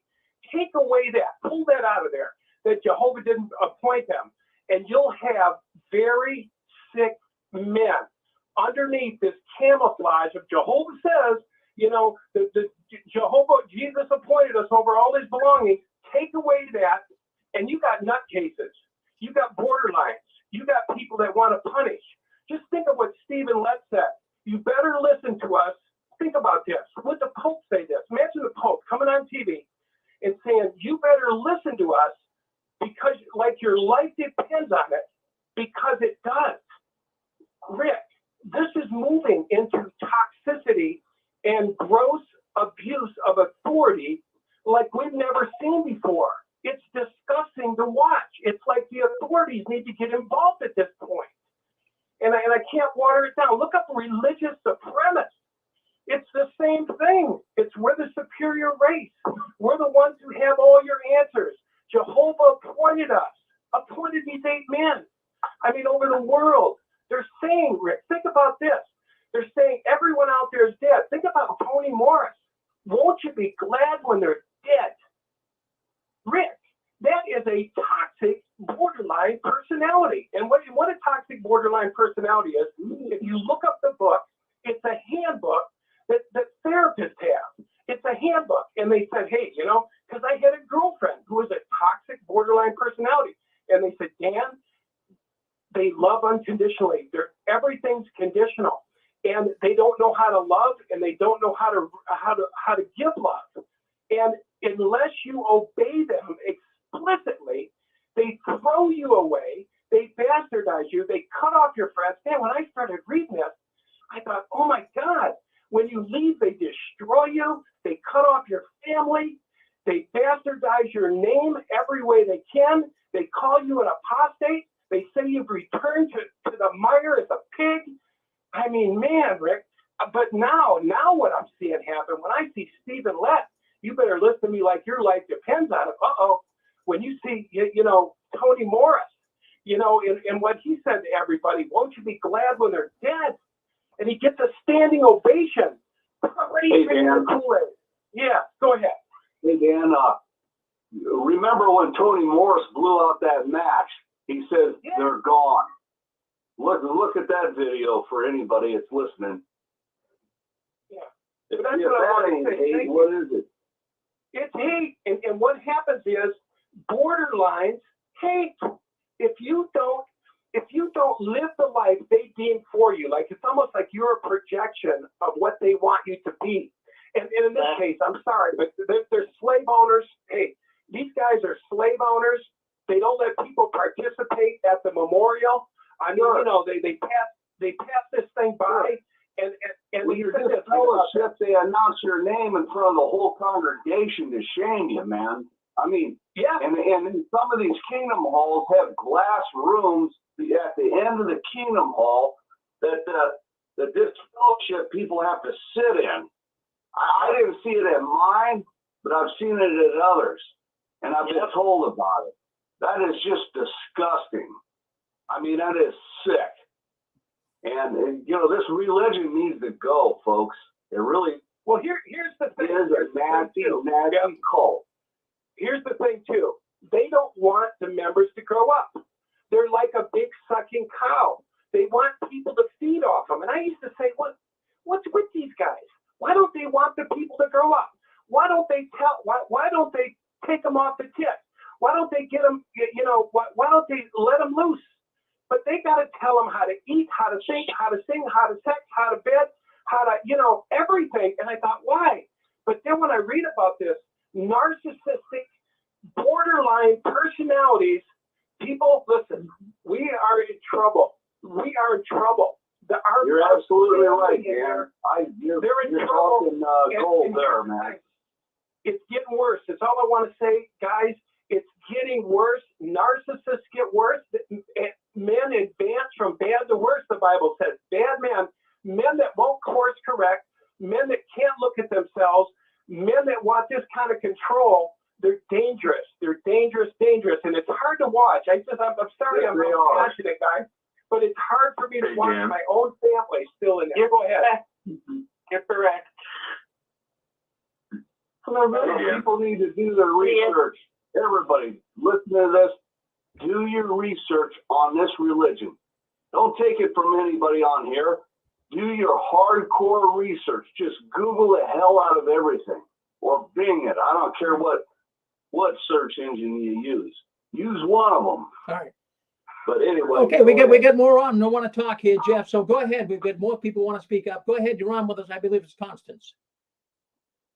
Yeah, hi, Rick. The San Francisco Bay Area. I was born and raised there, and every time you talk about Jim Jones, I mean, he was right in my backyard. So what I wanted to say is, I lived in a suburb just outside of San Francisco. I was like 15 minutes away from the city.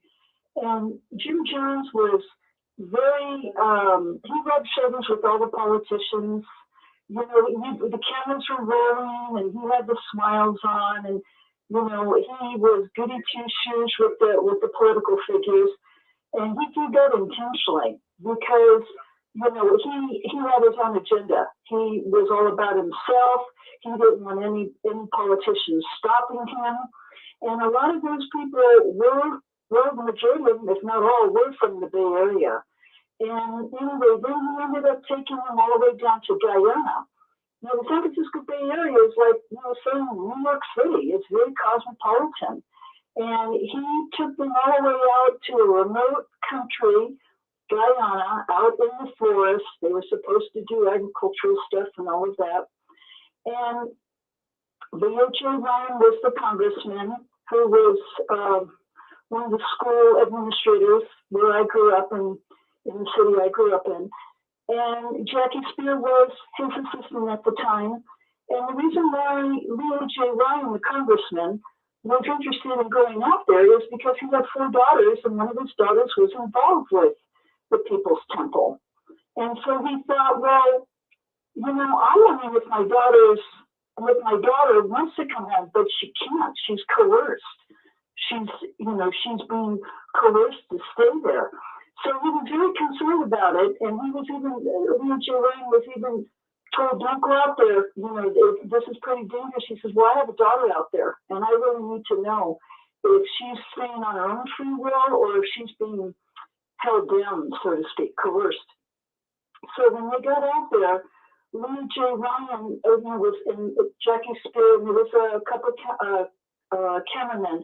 One of the cameramen had his family member that was also involved.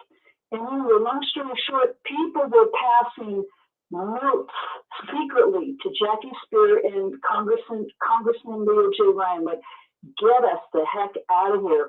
It is not what you think. Okay, we are being forced to stay here and we want to get out. Well, what ended up happening is Congressman Ryan took some of the people, but he was gonna, there were more people that wanted to leave, and they didn't have enough room in the plane or the jet, whatever it was. And he said, well, I'll be back. Well, what's his name? People's Temple guy. He went into panic mode. He went into absolute panic mode. And,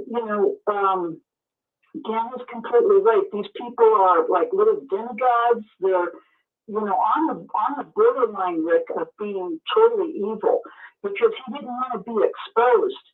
So that's why he had the Kool-Aid made up before they came back.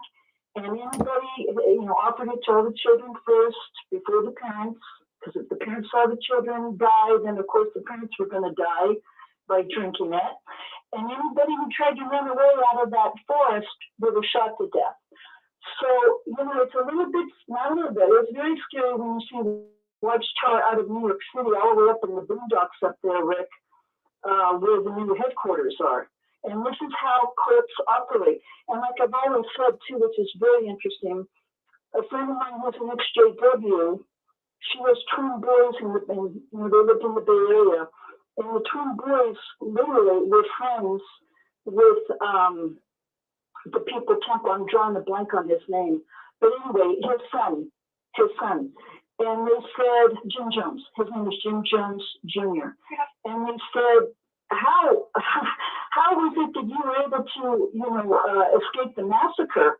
And he said, well, because I had a basketball practice, and I had it that particular day, and my dad said I could leave.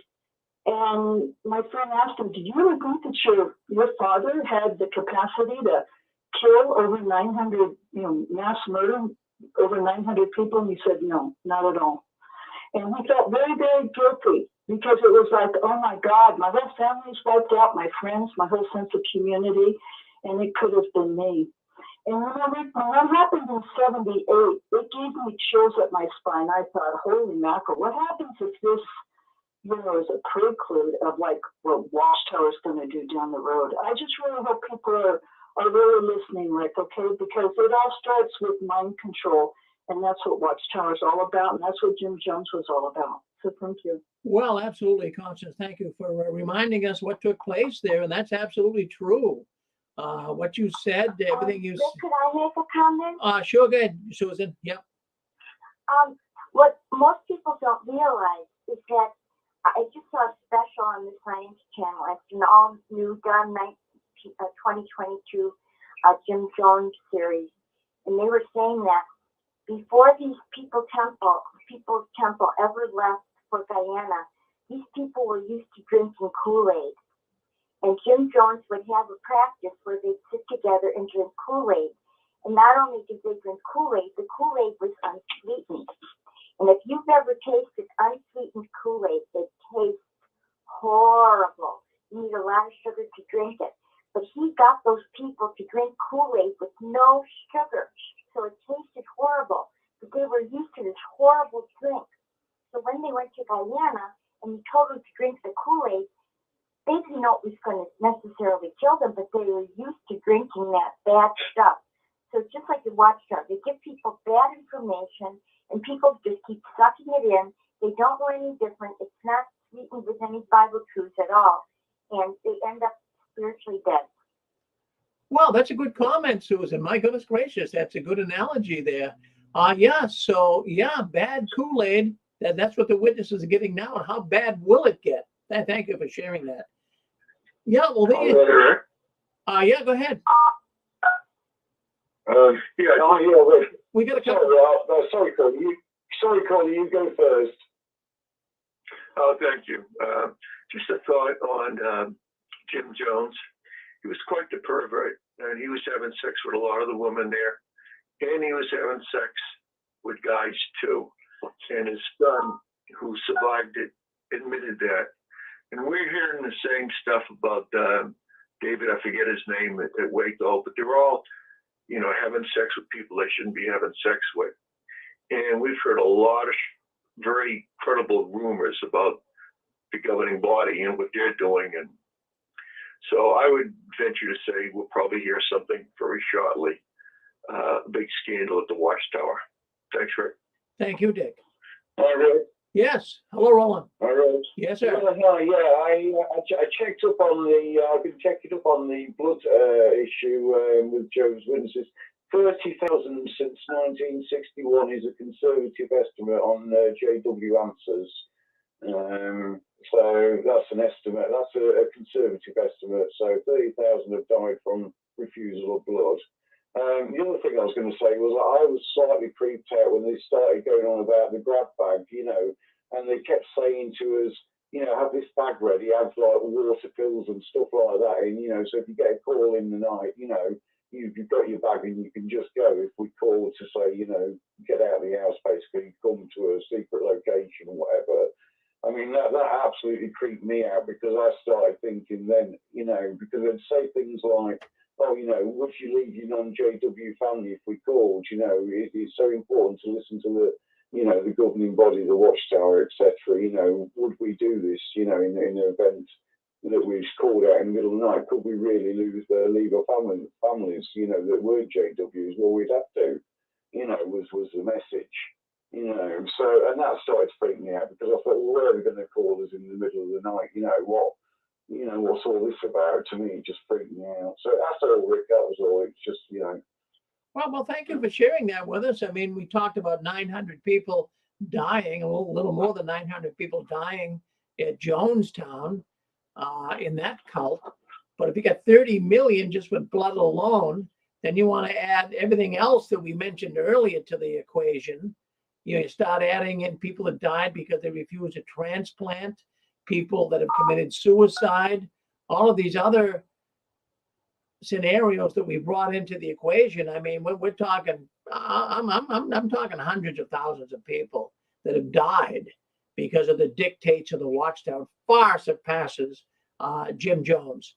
Thank you very much. Rick, talking about suicide as far as JWs are concerned, I thought now there could have been new life, but isn't there something like if a JW commit suicide, there is no life, after Armageddon, life being resurrected, unless, like I said, is there a new line on that? Because I thought once they're dead by that's this and that, right? Well, they feel there's some leeway. There's been many Jehovah's Witnesses that have actually, I hate to say it, but killed themselves because they knew that, well, I'll come back in the resurrection. And Jehovah, he understands why I'm doing this. So you don't know what runs through people's minds, Shirley. So that's what's going on there. Yeah. The witnesses have a high rate of mental illness that's not addressed also. Well, you better believe it, Pixie. In fact, they have 4 times the mental illness rate than other religions. 4 times more. Okay, so anyways, we're getting to the end of our program here. We've got a Heart to Heart coming up next.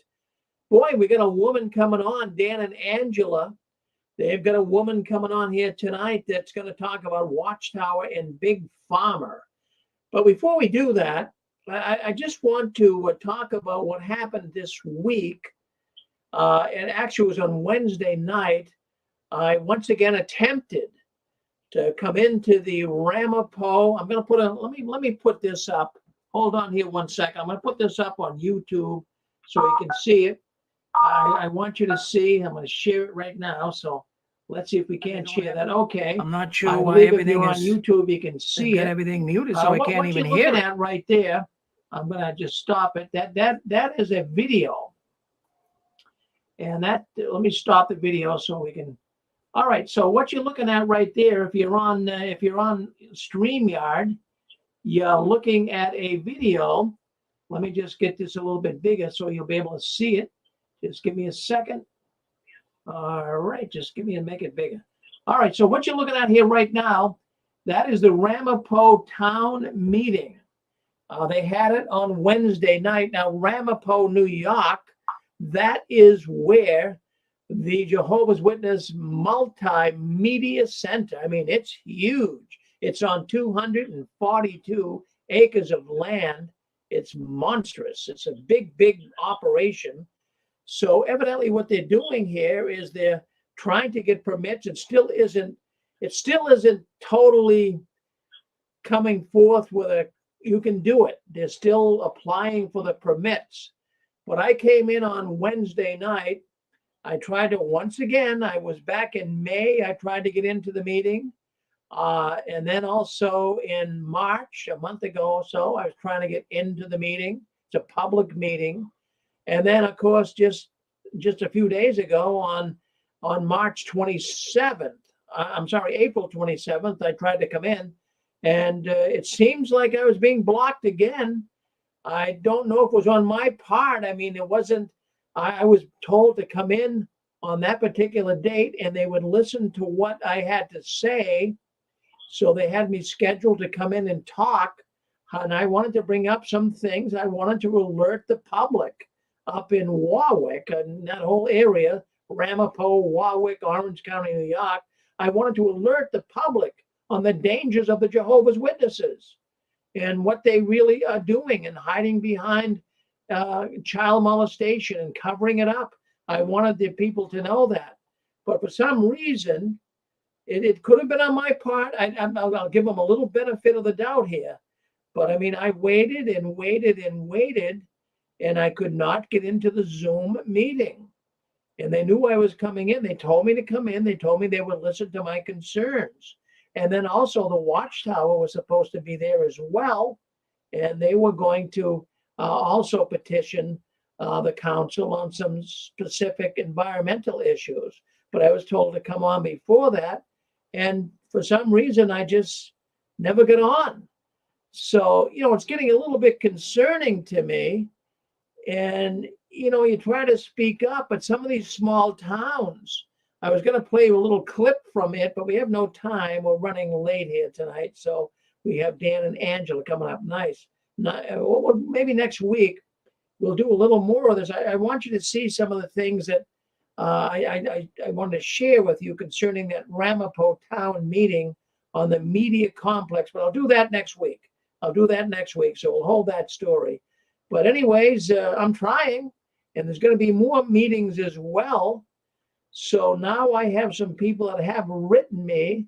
They saw me on YouTube the other night trying to get into the meeting. I did a live YouTube. And I do have an ex-witness in Seattle, Washington. He wants to remain anonymous. But he said, Rick, he says, I will help you. You're trying so hard to get in there and let the residents of that area know how evil the Watchtower is. He says, I'll tell you what, I'm willing to put up some funds to take a good size ad, a full size ad in the paper, the local paper. I'm willing to put an ad up in there and help you, Rick. So, if anyone out there thinks that's a good idea and you want to help that man, if you'd like to help that man and help him to get the funds, he has some already, but he could use some help, I'm sure. But if you'd like to help that man to get more funds so he could put a full page ad in the local paper up there in Orange County and let the people know about this mega media center the Watchtower is building, friends, this is their last vestige of hope. There's nowhere they can go. If they don't get this built, they're a dead duck. They've got to get this media studio done. And they're working so hard to do it. They're already talking like it's a done deal, but it's not done deal yet. So there's still some more hearings. So I'm believing that what I'll have to do, the next hearing is I'm going to go up there. I'm going to drive up to Ramapo. I'm going to put some banners on the side of my van. I'm going to drive around that whole area and let the people know what the Watchtower is hiding behind. And then I'm going to go there in person. Never mind this Zoom stuff where they can mute you and cut you off and not let you come in. I'm going to go up there in person, and I'm going to walk into that hearing, and I'm going to give them a mouthful. I want the people to know what's going on in that area. They don't even know who the Watchtower is. Never mind what the Watchtower is doing. So by all means, stay with us. We're looking forward to doing that. And I wish I had more time to talk more about it, but we do have to get to heart to heart. Now, I want everyone to know there'll be no 6-screen Sunday tomorrow. We do it every other Sunday. Yeah, go ahead. Yeah, this is Tom. I'll talk real quick here. Yeah, it'd be neat if you could get a number of people to come over there and be able to go to that hearing. I wish some of them in position to do that. I would go, but that would be fantastic. Man, I'm proud of you for standing up and letting the people know what's going on with this organization. Well, we're trying, Tom, but I have to tell you, I don't want to, disappoint anybody out there listening in, but I think that it's a done deal for the Watchtower. They're going to pull this off. These little towns, I'm not going to go on the record to saying they're corrupt, but there's a lot of things I wanted to share with you tonight. There's no time will let me do it. But next week, we're going to talk about what goes on in that little town. I'm very, very suspicious of what Watchtower is doing with this town. We're going to discuss that next week. Thank you, Thomas. So, yeah, go ahead. You bet. Thank you, Rick. Yeah. Yeah. So anyways, no 6-screen Sunday tomorrow. It's every other Sunday. And what I say on 6-screen Sunday, we talk about the theological issues. We don't talk about them here on Saturday night. We don't preach to anybody on Saturday night. You guys know that. So what we do on Sunday, if you have theological concerns, if you say, hey, these guys are not really teaching biblical truth, well, come in on Sunday. We have a number of programs. Next Sunday, we have that. So why don't you join us? We do it on YouTube, too. So why don't you join us next Sunday? And I want to thank everyone for coming in here tonight. And our channel is really growing. And I want to thank all of those people that subscribe. I'm not putting ads up. I'm not making any money. This is not monetized. I'm doing this so that you guys can get a feel for what's going on behind the curtains of the Watchtower. But if you like our channel, why don't you subscribe to it? Why don't you, even on Facebook, share the Facebook stream and let people know. I mean, the more people we can wake up, the better off we are. So thank you for doing that. We really appreciate all you guys have been doing, all of you activists out there, people commenting on the 6 screens, people writing in. It means a lot. Well, let's all become activists. Let's continue to wave that flag of victory. Let's let the Watchtower know that we mean business. And I'm so glad that we have so many people coming out right now. And look at the people who came on the program tonight. New people, 3 or 4 more new people tonight that came in here and talked and told us about what's going on. Isn't that wonderful? Friends, it's amazing. And I want to say this. We're going to be going to heart. So if you're on YouTube right now, YouTube is going to disappear for maybe 10, 15 minutes. But come back in a while. I'll be back on again with the Heart to Heart program. I'm looking for someone that might want to kind of get their little 15 minutes of fame in here tonight. If you'd like to come in and kind of hold the program for me. Well, I'm here, Rick. Okay, who is this? It's Anne-Marie. Oh, Anne-Marie. Okay, I didn't recognize your voice, Anne-Marie. Okay, so Anne-Marie, you're on here with us. I'm going to get the link sent off. It takes us 10, 15 minutes to do it. So we got to get the link sent off to Dan and Angela, and we'll be back in about 10, 15 minutes. Thank you very much for coming in. And the last one, leaving the Watchtower, please turn off the new light. Okay, Anne-Marie, it's all yours. Thank you. Oh, thank you. I'm wondering if anybody else is on right now that would like to take the opportunity to talk, especially personally, I'm interested in what Rick was talking about with he was promised to be part of the meeting at Ramapo, and this is like the second time this has happened where it seemed like, oh yeah, Rick, you can come on, you're gonna have your spot, you'll have your time. Oh yeah, we want to hear what you have to say.